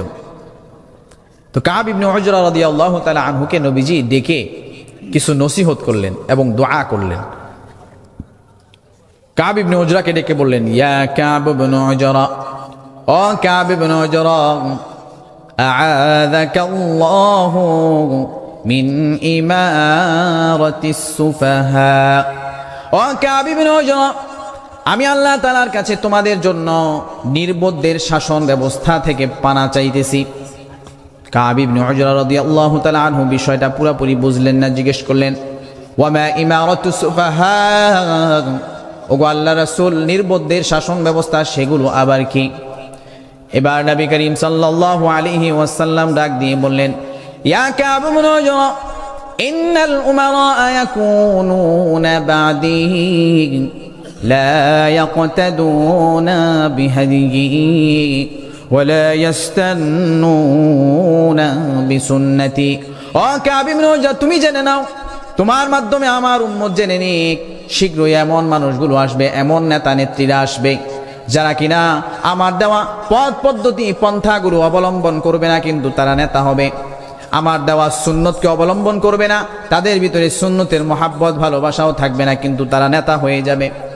নবীজি আরো ডেকে বললেন, আলা ইন্নাল ইসলাম আলা আন্না রাহাল ইসলামি দাইরাতুন ফাদুরু মাআল কিতাবি হাইসু দাও। ও উম্মতেরা শুনে নাও, এমন একটা জামানা আসবে যখন কোরআন থেকে রাষ্ট্রের আইনগুলো পৃথক হয়ে যাবে, ইসলামের থেকে রাষ্ট্র ব্যবস্থাগুলো পৃথক হয়ে যাবে। ইসলামটা চলমান থাকবে, ঘূর্ণায়মান থাকবে, ঘুরতে থাকবে চাকার মতো, অর্থাৎ ইসলামকে কেউ থামাতে পারবে না। খবরদার, তুমি ইসলাম থেকে পৃথক না হয়ে তুমি ইসলামকে ধরে ইসলামের সাথেই চলতে থাকবে। বলেন না সুবহানাল্লাহ। আলা ইন্নাল কিতাবা ওয়াস সুলতানা সায়াফতারিকান ফালা তুফারিকুল কিতাব। ও উম্মত জেনে নাও, অচিরে এই কোরআন থেকে নেতারা পৃথক হয়ে যাবে, রাষ্ট্র ব্যবস্থাগুলো ভিন্ন হয়ে যাবে, দুদিকে চলে যাবে। খবরদার, ফালা তুফারিকুল কিতাব, খবরদার, পৃথক হয়ে গেলেও এই কোরআনকে তোমরা কখনোই ছেড়ে দিও না। সুবহানাল্লাহ বলেন। চিন্তা করেন কিভাবে বললো এই হাদিসটা। আমি যখন পাইলাম, পড়লাম, আমি আশ্চর্য হয়ে গেলাম, এটা কি বললো, কতটা বাস্তব, পুরা প্রেক্ষাপটের সাথে বাস্তবতার সাথে মিলে যায়। মনে হয় যে এই যুগের জন্য এই হাদিসটা বলে গিয়েছেন। আল্লাহু আকবার। এভাবেই নবীজি বললেন, খবরদার, কিতাবকে ছেড়ে দিও না। রাষ্ট্র ব্যবস্থা যারা চালাবে, তাদের যারা অন্যায়ভাবে চালাবে তাদেরকে ছেড়ে দিবা, কিন্তু কিতাবকে ছাড়বা না। ফালা তুফারিকুল কিতাব, এখানে অনেক উলামায়ে কেরাম আছেন। ফালা তুফারিকুল কিতাব, এই কিতাব থেকে পৃথক হবে না। খবরদার, যত কিছুই হোক, যত ঝড়ঝাপটা হোক। হাদিস অনেক লম্বা, সংক্ষিপ্তভাবে বলতে চাই। আলা ইন্নাহু সায়াকুনু আলাইকুম উমারা, ও উম্মত জেনে নাও, অচিরেই তোমাদের উপরে এমন কর্তৃত্বশীল ব্যক্তিদের আগমন হবে, এমন নেতা নেত্রীদের আগমন হবে, এমন ক্ষমতাসীনদের আগমন হবে, ইয়াকুদুনা লিআনফুসিহিম, তারা আইন কানুন নিজেদের সুবিধা মতো বানাবে, ফাঁক ফোকর রেখে দিবে যেন দুর্নীতি করলেও পার পেয়ে যাওয়া যায়। এমন আইন কানুন বানাবে যেন দুর্নীতি করলে, চুরি চাপটামি করলে, পাচার করলেও যেন ওই দিকটা বড় লয়ার হায়ার করলে বের হয়ে যাওয়া যায়, এমন আইন কানুন তারা বানাবে। ঠিক কিনা বলেন? ইয়াকুদুনা লিআনফুসিহিম, উলামায়ে কেরাম আছেন, ইয়াকুদুনা লিআনফুসিহিম, নিজেদের সুবিধা মতো আইন কানুন করবে তারা। ওয়ালা ইয়াকুদুনা লাকুম, তোমাদের সুবিধা মতো আইন করবে না। গরিবের একটা মামলা নিয়ে ঘুরতে ঘুরতে পায়ের তলা ক্ষয় হয়ে যায়, শেষ হয় না। ঠিক কিনা বলেন? আর বড় লোক ওখান থেকে ফোন দেয় সাথে সাথে, এটা কি শেষ হয়ে গেছে, আছে না নাই? ইয়াকুদুনা লিআনফুসিহিম মা লা ইয়াকুদুনা লাকুম, তারা তোমাদের জন্য আইন কানুন বানাবে না, নিজেদের সুবিধা মতো আইন কানুনগুলো তারা সাজাবে। বলতেছিলাম, কাব ইবনে উজরা রাদিয়াল্লাহু তাআলা আনহুকে আল্লাহর হাবিব সাল্লাল্লাহু আলাইহি ওয়াসাল্লাম বিশ্বনবী ডেকে ডেকে কিছু কথা বলছিলেন উম্মতকে জানানোর জন্য। কাব ইবনে উজরা রাদিয়াল্লাহু তাআলা আনহুকে ডেকে নবীজি বললেন, ইয়া কাব ইবনে উজরা, হে কাব ইবনে উজরা, এই যে লোকগুলো দুনিয়াতে আসবে, তারা যে এমন করবে, তাদের পরিণতি হবে খুবই ভয়াবহ, তাদের পরিণতি হবে খুবই ভয়াবহ।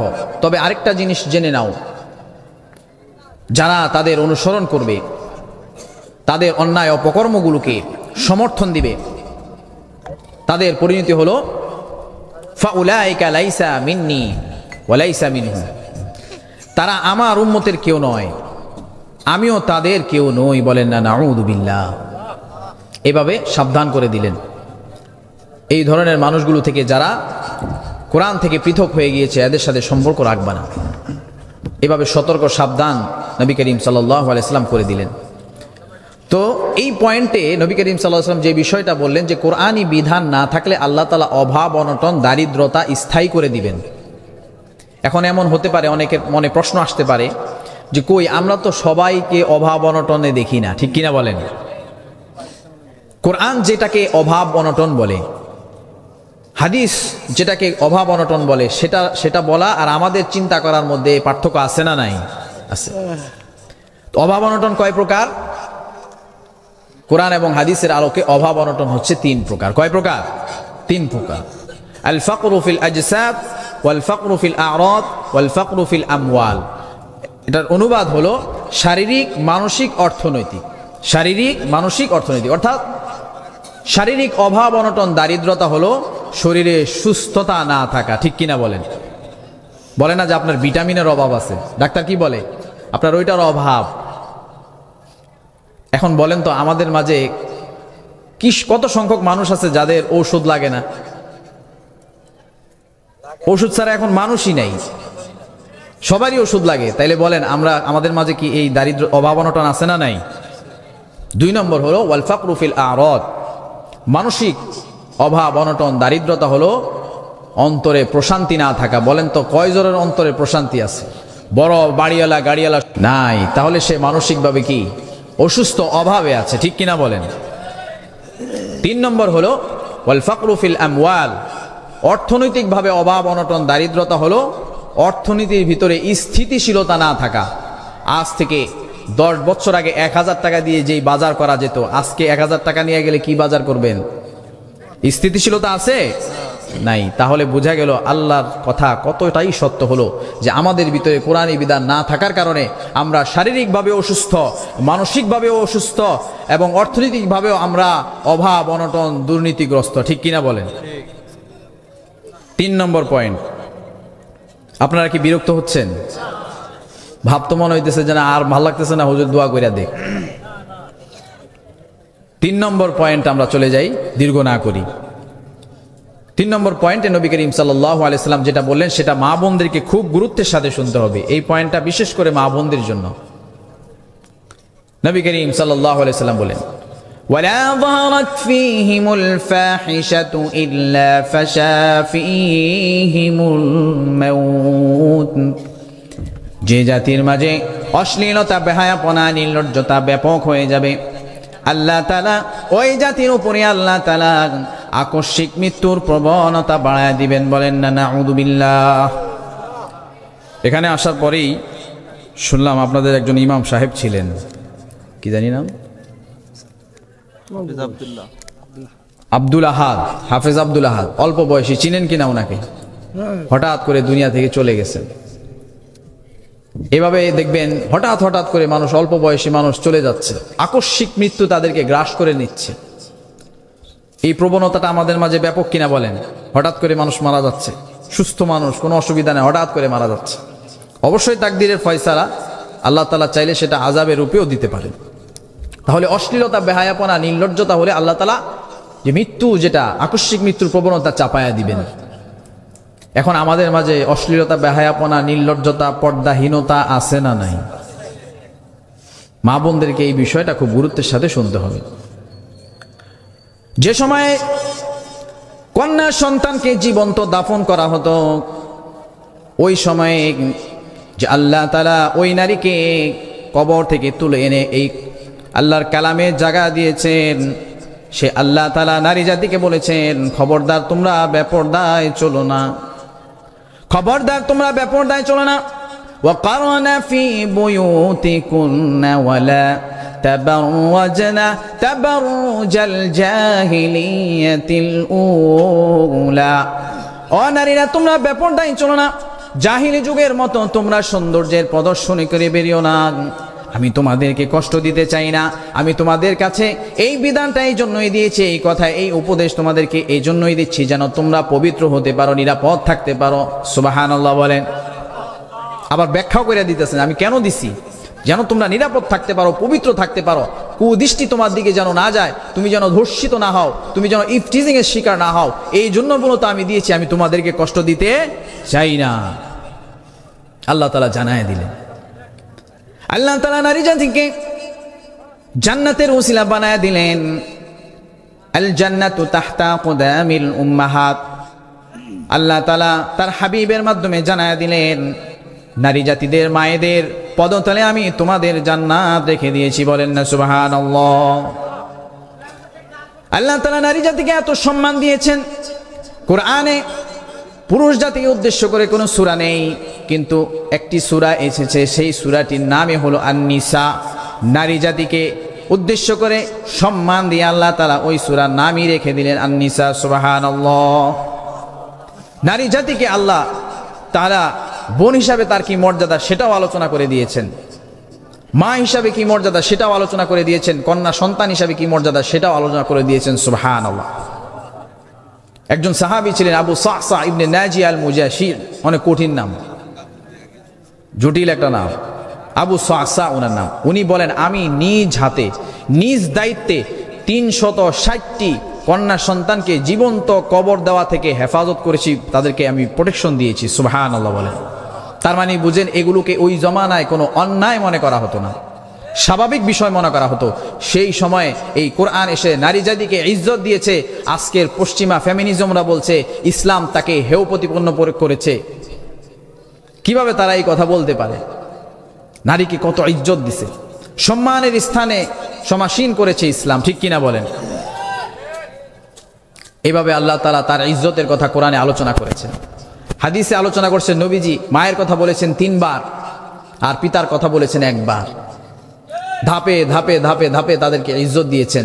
এখন বলেন তো, এই ইজ্জতটা আমি যদি গায়িকা, নায়িকা, নর্তকী হই, টিকটকার হই, তাহলে কি পাওয়া যাবে? পাওয়া যাবে না। নবীজির প্রিয় সাহাবী ছিলেন সালামা রাদিয়াল্লাহু তাআলা আনহা। একবার তিনি এসে নবীজিকে বলেন, ইয়া রাসূলুল্লাহ, ইন্নাকা তুবাশশিরুর রিজালা বিকুল্লি খায়র ওয়া লা তুবাশশিরুন নিসা। ওগো আল্লাহর নবী, আপনি তো পুরুষদের সাথে অনেক কথা বলেন, জান্নাতের বর্ণনা তাদেরকে দেন, জান্নাতি সুসংবাদগুলো আপনি তাদেরকে শোনান। আপনি কি নারী জাতির জন্য বিশেষ কোনো জান্নাতের নিয়ামতের কথা শোনাবেন না? বিশেষ কোনো পুরস্কারের কথা আপনি শোনাবেন না? প্রশ্ন ছুড়ে দিলেন।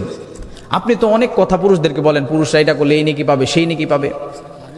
আমরা তো অনেক কিছু পাই না। এমন কোন জিনিস কি আমাদের জন্য নাই যেটা পুরুষরা কখনো পাবে না?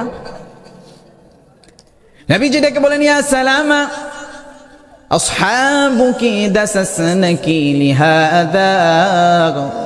ও সালামা, তোমার নারী জাতিরা পরামর্শ করে তোমাকে আমার নিকটে এই কথা বলার জন্য পাঠিয়েছে, ঠিক কিনা বলো? ধরা পড়ে গেল। ইয়া রাসূলুল্লাহ আজাল হুন্না আমাগনানি। ওগো আল্লাহর নবী, আপনি সত্য বলেছেন, তারাই পরামর্শ করে আপনার নিকটে এই কথা বলার জন্য আমাকে পাঠিয়েছে। ধরা পড়ে গেছে। এবার বিশ্ব নবী ডেকে বলেন, ইয়া সালামা আলা তারদা ইহদাকুন্না।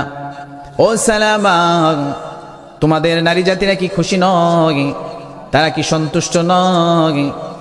তারা যখন গর্ভবতী হয়ে যায়, أنها إذا كانت حاملا من زوجها وهو راض عنها أن لها مثل أجر الصائم القائم في سبيل الله। ও সালামা, তোমাদের নারী জাতিরা কি খুশি নয় যখন তারা তাদের স্বামীর সাথে অন্তরঙ্গ সময় অতিবাহিত করে, অতঃপর সে গর্ভবতী হয়ে যায়। এমত অবস্থায় স্বামীও তার প্রতি কোনো অসন্তুষ্টি থাকে না, কোনো নারাজি থাকে না। এমন একজন নারীর জন্য আল্লাহ তাআলা তার গর্ভকালীন 9 মাস সময়ের প্রতিটি দিনের বিনিময়ে, দিনের বেলা সারাদিন না খেয়ে রোজা রাখলে যেই সওয়াব পাওয়া যায়, আল্লাহ তাআলা ওই মায়ের, ওই নারীর আমলনামায় সারাদিন না খেয়ে রোজা রাখার সওয়াব আল্লাহ তাআলা লিখে দেয়। সুবহানাল্লাহ। শুধু তাই নয়, রাতভর দাঁড়িয়ে দাঁড়িয়ে তাহাজ্জুদের নামাজ আদায় করলে যে নেকি পাওয়া যায়, আল্লাহ তাআলা ওই মায়ের জন্য ওই নেকি লিখে দেয়। সুবহানাল্লাহ। এখানে ফি সাবিলিল্লাহ বলা হয়েছে। ফি সাবিলিল্লাহ হলো আল্লাহর রাস্তায় করলে 70 গুণ বেশি নেকি পাওয়া যায়। আল্লাহ তাআলা প্রতিটি নেকির বিনিময়ে 70 গুণ বাড়ায় দেয়। সুবহানাল্লাহ। এখন এই ফজিলত কি গায়িকা নায়িকা নর্তকী টিকটকার হইলে পাওয়া যাবে? দিবে নাকি? বেপর্দা হইলে পাওয়া যাবে? পাওয়া যাবে না। সুতরাং আমাদের মা বোনদেরকে খুব মনোযোগের সাথে শুনতে হবে, পর্দা করতে হবে, শরীয়তের গণ্ডির ভিতরে থেকে আমার কাজ করতে হবে। ইসলাম বলে না নারীকে দড়ি দিয়ে বেঁধে রাখো, তাকে নসিহত করা হয়েছে তুমি থাকো, প্রয়োজন হলে তুমি যাবা, নিয়ম মাফিক যেই নিয়মে যাওয়া দরকার সেভাবে যাবা, এখানে কোনো নিষেধ নাই। তবে ইসলাম বিরোধী শক্তিরা সব জায়গায় এটা প্রচার করে না, তারা যদি আসে দড়ি দিয়া বাইন্দা রাখবে, এরকম দুশ্মন আছে না নাই? এই সমস্ত দুশ্মন থেকে আমাদেরকে হুঁশিয়ার হতে হবে, সাবধান হতে হবে। এবার নবীজি আবার অনেকে বলেন ইয়া সালামা ও সালামা আলা তারদা ইহদাকুন্না, ও সালামা তোমার স্বজাতি নারীরা কি খুশি নয়? أنها إذا أصابها الطلق لم يعلم أهل السماء وأهل الأرض ما أخفي لها من قرة أعين। তোমার স্বজাতি নারীরা কি খুশি নয় যখন সে গর্ভকালীন কষ্টে সে উপনীত হয়, যখন প্রসব বেদনা শুরু হয়ে যায়, আল্লাহ তাআলা ওই বেদনার বিনিময়ে এমন নিয়ামত, এমন পুরস্কার তার জন্য রেখে দিয়েছেন। গায়েবের জগতের বাসিন্দা ফেরেশতারাও জানে না, মানুষ তো জানবে দূরের কথা, জমিনের মানুষ জানবে তো দূরের কথা, গায়েবের জগতের বাসিন্দা আসমানের ফেরেশতারাও জানে না কত বড় বড় নেকি আল্লাহ তাআলা ওই মায়ের জন্য বরাদ্দ করে দেয়। সুবহানাল্লাহ। আলা তারদা ইহদাকুন্না, ও সালামা তোমার স্বজাতি নারীরা কি এমন পুরস্কার পেয়ে খুশি নয় যেই পুরস্কার কোনো পুরুষের জন্য কখনোই পাওয়া সম্ভব না? সুবহানাল্লাহ। আবারও স্মরণ করায় দিতেছি, গায়িকা নায়িকা নর্তকী টিকটকার হলে পাওয়া যাবে? পাওয়া যাবে না। আবারও নবীজি ডেকে বললেন ইয়া সালামা আলা তারদা ইহদাকুন্না, ও সালামা তোমার স্বজাতি নারীরা কি খুশি নয়? আন্নাহা ইযা ওয়াদাআত লাম ইয়াখরুজ মিনহা জুরআতুম মিন লাবানিহা ওয়া লাম ইয়ামুসসা মাসসাতান ইল্লা কানা লাহা বিকুল্লি জুরআতিন ওয়া বিকুল্লি মাসসাতিন হাসানা। ও সালামা তোমার স্বজাতি নারীরা যারা কিনা সন্তান প্রসবের পরে তাদের সন্তানকে দুগ্ধ পান করায়, প্রতিটি ফোঁটা দুধের বিনিময়ে আল্লাহ তাআলা তার জন্য পূর্ণাঙ্গ নেকি লিখে দেন। বলেন না সুবহানাল্লাহ। প্রতিটি চুমুকের বিনিময়ে, প্রতিটি ফোঁটা দুধের বিনিময়ে আল্লাহ তাআলা এক একটি নেকি লিখে দেন। সুবহানাল্লাহ। ওয়াল হাসানাতু বিআশরি আমসালিহা, আর আল্লাহ তাআলার নীতিমালা হলো বান্দা যখন একটা নেকি অর্জন করবে আল্লাহ তাআলা তাকে 10 গুণ বাড়ায় দেয়। সুবহানাল্লাহ। আবার একটু স্মরণ করায় দিব, গায়িকা নায়িকা নর্তকী টিকটকার হলে এগুলো পাওয়া যাবে? পাওয়া যাবে না। আলা তারদা ইহদাকুন্না, ও সালামা তোমাদের স্বজাতি নারীরা কি খুশি নয়? এই পুরস্কারগুলো কোনো পুরুষ কোনোদিন পাবে না। তোমাদের স্বজাতি নারীরা কি খুশি নয়? আন্নাহা ইযা আসরাহা লাইলা, আন্নাহা ইযা আসরা লাইলা আন্না লাহা মিসলা আজরিস সাইমিল কাইমি ফি সাবিলিল্লাহ। আল্লাহর হাবিব সাল্লাল্লাহু আলাইহি ওয়াসাল্লাম ডেকে বলেন, যখন সে কোনো কারণে রাত্রি জাগরণ করে, কানা লাহা মিসলু আজরি 70 রাকাবাতান তুতিকুহুন্না ফি সাবিলিল্লাহ। আল্লাহ তাআলা প্রতিটি রাত্রি জাগরণের কারণে সন্তান পেশাব করে দেয়, পায়খানা করে দেয়, বিভিন্ন রকম কারণে কান্নাকাটি করে, প্রতিটি রাত্র জাগরণ করার কারণে আল্লাহ তাআলা ওই মায়ের জন্য আল্লাহর রাস্তায় 70টি গোলাম আজাদ করলে যেই নেকি পাওয়া যায় আল্লাহ তাআলা তাকে সেই ভরপুর নেকি দান করে দেয়। সুবহানাল্লাহ। এই নেকিগুলো পেতে হলে অবশ্যই একজন পর্দাহীন নারী হতে হবে, নেককার হতে হবে। খুব বেশি নেককার না হলেও কিছু বিষয় তাকে অবশ্যই মেনে নিতে হবে। আল্লাহ তাআলা আমাদের মা বোনদেরকে কবুল করেন। আমাদের থেকে পর্দাহীনতার কারণে যে আযাবের সতর্ক বার্তা নবীজি দিয়েছেন, আল্লাহ তাআলা আমাদেরকে সেখান থেকে হেফাজত করেন। সকলে বলি আমিন। এই পয়েন্টটিতে আরো অনেক আলোচনা আছে, অনেক রাত্র হয়ে গিয়েছে। এখানে বলেছে যদি পর্দাহীনতা থাকে, নির্লজ্জতা থাকে, অশ্লীলতা থাকে, আল্লাহ তাআলা আকস্মিক মৃত্যু চাপায়া দিবেন। আর আকস্মিক মৃত্যু তো আমাদের মাঝে হয়। আল্লাহ তাআলা আকস্মিক মৃত্যু থেকে আমাদের এই জাতিকে হেফাজত করেন, আমিন। আল্লাহ। এইগুলো 3 নম্বর পয়েন্ট। যেহেতু আমরা আলোচনা করছি, 3টা হয়ে গেছে মোটামুটি, বেশি লম্বা করতে চাই না, তাহলে বাকি 2টা সংক্ষিপ্তভাবে বলে ফেলি। শোনার জন্য প্রস্তুত আছেন তো ইনশাআল্লাহ? তারপর হলো ওয়ালা যাহারাত ফীহিম ওয়ালা তাফফাফুল মিকিয়াল ইল্লা মুনিউন নাবাতা ওয়া উখিদু বিসসিনিন। যে জাতির মাঝে অপরকে ঠকানোর প্রবণতা ব্যাপক হয়ে যাবে, এটা কি আমাদের মাঝে আছে? অপরের হক নষ্ট করার যে প্রবণতা, এটা ব্যাপক হয়ে যাবে। আল্লাহ তাআলা তাদের মাঝে যে ফসলাদি হওয়ার যে স্বাভাবিক ফলন, সেটাকে আল্লাহ তাআলা সীমিত করে দিবেন। বলেন নাউযু বিল্লাহ। কত ধরনের ফার্টিলাইজার দিয়া ফলন করানো লাগে, ঠিক কিনা বলেন? ন্যাচারাল জিনিস, প্রাকৃতিক জিনিসগুলো সীমিত হয়ে গেছে।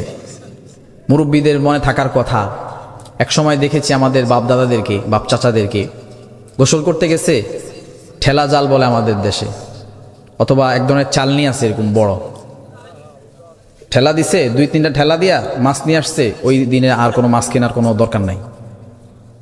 কিরকম ছিল ফলন, কিরকম ছিল, এই জন্যই নাম ছিল মাছে ভাতে বাঙালি। এখন কি হয়ে গেছে, এখন তো ডাইল কিনতে গেলেও দম বাইর হয়ে যায়, ঠিক কিনা বলেন? চিন্তা করেন আল্লাহ তাআলার হাবিবের কথাগুলো কতটাই বাস্তব হয়ে গিয়েছে। আমরা যখন অপরের হক নষ্ট করা শুরু করে দিয়েছি, তখন আমাদের উপরে এক এক করে আযাব আসা শুরু করছে। মাদিয়ান জাতিকে আল্লাহ তাআলা অপরের হক নষ্ট করার কারণে মাটির সাথে মিশিয়ে দিয়েছেন।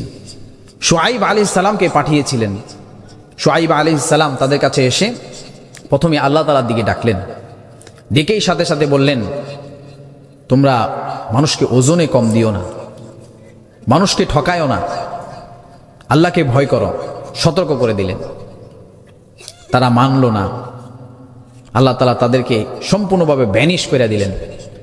এখন বলবেন আমরা তো মনে হয় ওই পর্যায়ে যাই নাই, এই জন্য আমরা এখনো বাইচা আছি। আসলে বিষয়টা হলো, নবী করিম সাল্লাল্লাহু আলাইহি সাল্লাম আল্লাহ তাআলার কাছে খাসভাবে দোয়া করেছেন, হে আল্লাহ, আমার উম্মতকে আপনি সমূলে পূর্বের জামানার উম্মতের উপরে যেভাবে আযাব দিয়ে নিঃশেষ করে দিয়েছিলেন, আমার উম্মতকে আপনি নিঃশেষ করবেন না। আবেদন করেছেন, নিবেদন করেছেন, কান্নাকাটি করেছেন, ইয়া উম্মতি বলে।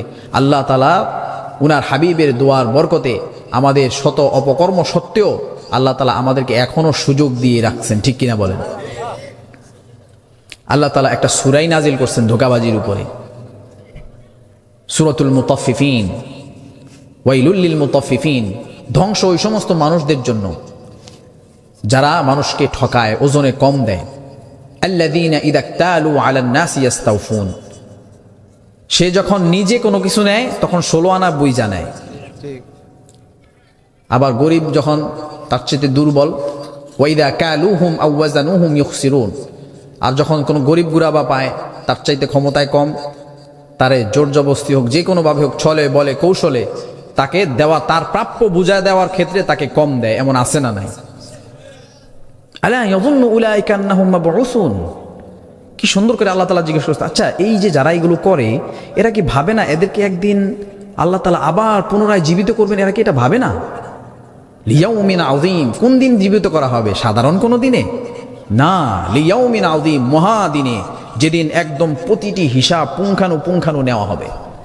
ইয়াউমা ইয়াকুমুন নাসু লিরাব্বিল আলামিন। তারা কি ভাবে না যে আল্লাহর দরবারে তাকে দাঁড়িয়ে এই সমস্ত বিষয় হিসাব দিতে হবে? তারা কি ভাবে না? কিভাবে বলতেছেন দেখেন, যেন আমাকে বলতেছে আমি জালেম, আমি অন্যের অধিকার নষ্ট করি, হক নষ্ট করি, যেন আমাকেই বলতেছেন, ঠিক কিনা বলেন? নবী করিম সাল্লাল্লাহু আলাইহি ওয়াসাল্লাম একবার সাহাবীদেরকে জিজ্ঞেস করলেন, হে আমার সাহাবীরা, আতাদরুনা মানিল মুফলিস, হে আমার সাহাবীরা, তোমরা কি জানো সর্বশান্ত দেউলিয়া? আপনারা এই শব্দগুলো বুঝেন, সর্বশান্ত দেউলিয়া, যার পুঁজিবাট্টা সব গেছে গা, আমসালা সব গেছে গা, তাকে বলে সর্বশান্ত দেউলিয়া। নিঃস্ব অসহায় গরিব যাকে বলে। তোমরা কি জানো গরিবকে?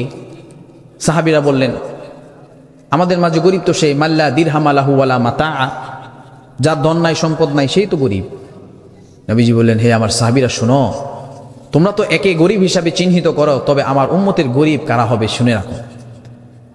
ইন্নাল মুফলিসা মিন উম্মতি মান ইয়াতি ইয়াউমাল কিয়ামাতি বিসসালাতিন ওয়া সিয়ামিন ওয়া যাকাত ওয়া ইয়াতি ক্বাদ শাতামা হাযা ওয়া ক্যাযাফা হাযা ওয়া দারাবা হাযা ওয়া সাফাকা দামা হাযা। আমার উম্মতের প্রকৃত গরিব হলো তারা হাসরের ময়দানে যারা আমলনামা নিয়ে উঠবে, আমলনামার মধ্যে সে একজন নামাজি, কালামি, হাজি সাহেব, গাজী সাহেব, অনেক আমল তার আমলনামায় রয়েছে, কিন্তু তার আমলনামায় এটাও রেকর্ডে রয়েছে যে সে কাউকে মেরেছে, কাউকে ধরেছে, কারো সম্পদ আত্মসাৎ করেছে, কারো সম্পদকে ছলে বলে কৌশলে, পদের বলে কলমের জোরে সম্পদগুলো নিয়ে নিয়েছে, তার প্রাপ্য অধিকার থেকে তাকে বঞ্চিত করেছে, এগুলোও সেই রেকর্ডে থাকবে। আল্লাহ তাআলা তখন ওই বান্দার জুলুম হওয়ার কারণে মাজলুমকে নিয়ে আসবে, মাজলুম আল্লাহ তাআলার কাছে মামলা দায়ের করবে, সে তো আমার উপরে অন্যায় করেছিল। আল্লাহ তাআলা বলবে এখন কি করণীয় বলো, এখন তোমাকে জরিমানা দিতে হবে। কি জরিমানা দিবা? তোমার হজটা তাকে দিয়ে দাও, তোমার নামাজটা দিয়ে দাও, তোমার সদকাটা দিয়ে দাও। এভাবে ওই বান্দা নিঃস্ব হয়ে যাবে, দেউলিয়া হয়ে যাবে, আর আল্লাহ তাআলা ওই বান্দাকে জাহান্নামে নিক্ষেপ করবেন। বলেন না নাউযু বিল্লাহ। এই বান্দা হচ্ছে আমার এই উম্মত হচ্ছে প্রকৃত নিঃস্ব অসহায় দেউলিয়া। দুনিয়ার দেউলিয়াত্ব, দুনিয়ার নিঃস্ব হওয়া, দুনিয়ার অভাবী হওয়া, এটাতে বেশি সমস্যা নাই, তবে আখিরাতে যদি এমনটা হয় তবে সে ধরা খেয়ে যাবে, সে ক্ষতিগ্রস্ত হয়ে যাবে, ঠিক কিনা বলেন? সুতরাং আমরা যারা আছি, হাজি সাহেব, গাজী সাহেব, বহুত কিছু মানুষের হক যদি নষ্ট করে থাকি, এখনই তাদের হককে বুঝায় দেওয়ার জন্য চেষ্টা করি, আর হচ্ছে আল্লাহ তাআলার কাছে তওবা করে ফিরে আসি। আল্লাহ তাআলা সকলকে কবুল করেন, বলি আমিন। তাহলে এটা গেল 4 নম্বর বিষয়, যে আল্লাহ তাআলা কাউকে ঠকালে, ঠকানোর প্রবণতা ব্যাপক হয়ে গেলে আল্লাহ তাআলা স্বাভাবিক ফল ফলন আল্লাহ তাআলা থামায় দিবেন। যদি আমরা এই বিষয় থেকে ফিরে আসতে পারি তবে আল্লাহ তাআলা বরকতময় স্বাভাবিক ফলন আমাদের মাঝে ফিরিয়ে দিবেন। আল্লাহ তাআলা কবুল করেন, বলি আমিন। 5 নম্বর যে বিষয় সেটা হলো ওয়ালা মানাউজ যাকা ইল্লা হুবিসা আনহুমুল কতরু। যে জাতির মাঝে যাকাতের ব্যাপারে অবহেলা, অনীহা, যাকাত দিতে চায় না, দিবে না, জরিমানা মনে করে, আল্লাহ তাআলা তাদের উপরে রহমতের বৃষ্টি, স্বাভাবিক রহমতের বৃষ্টি বর্ষণ করাকে বন্ধ করে দিবেন।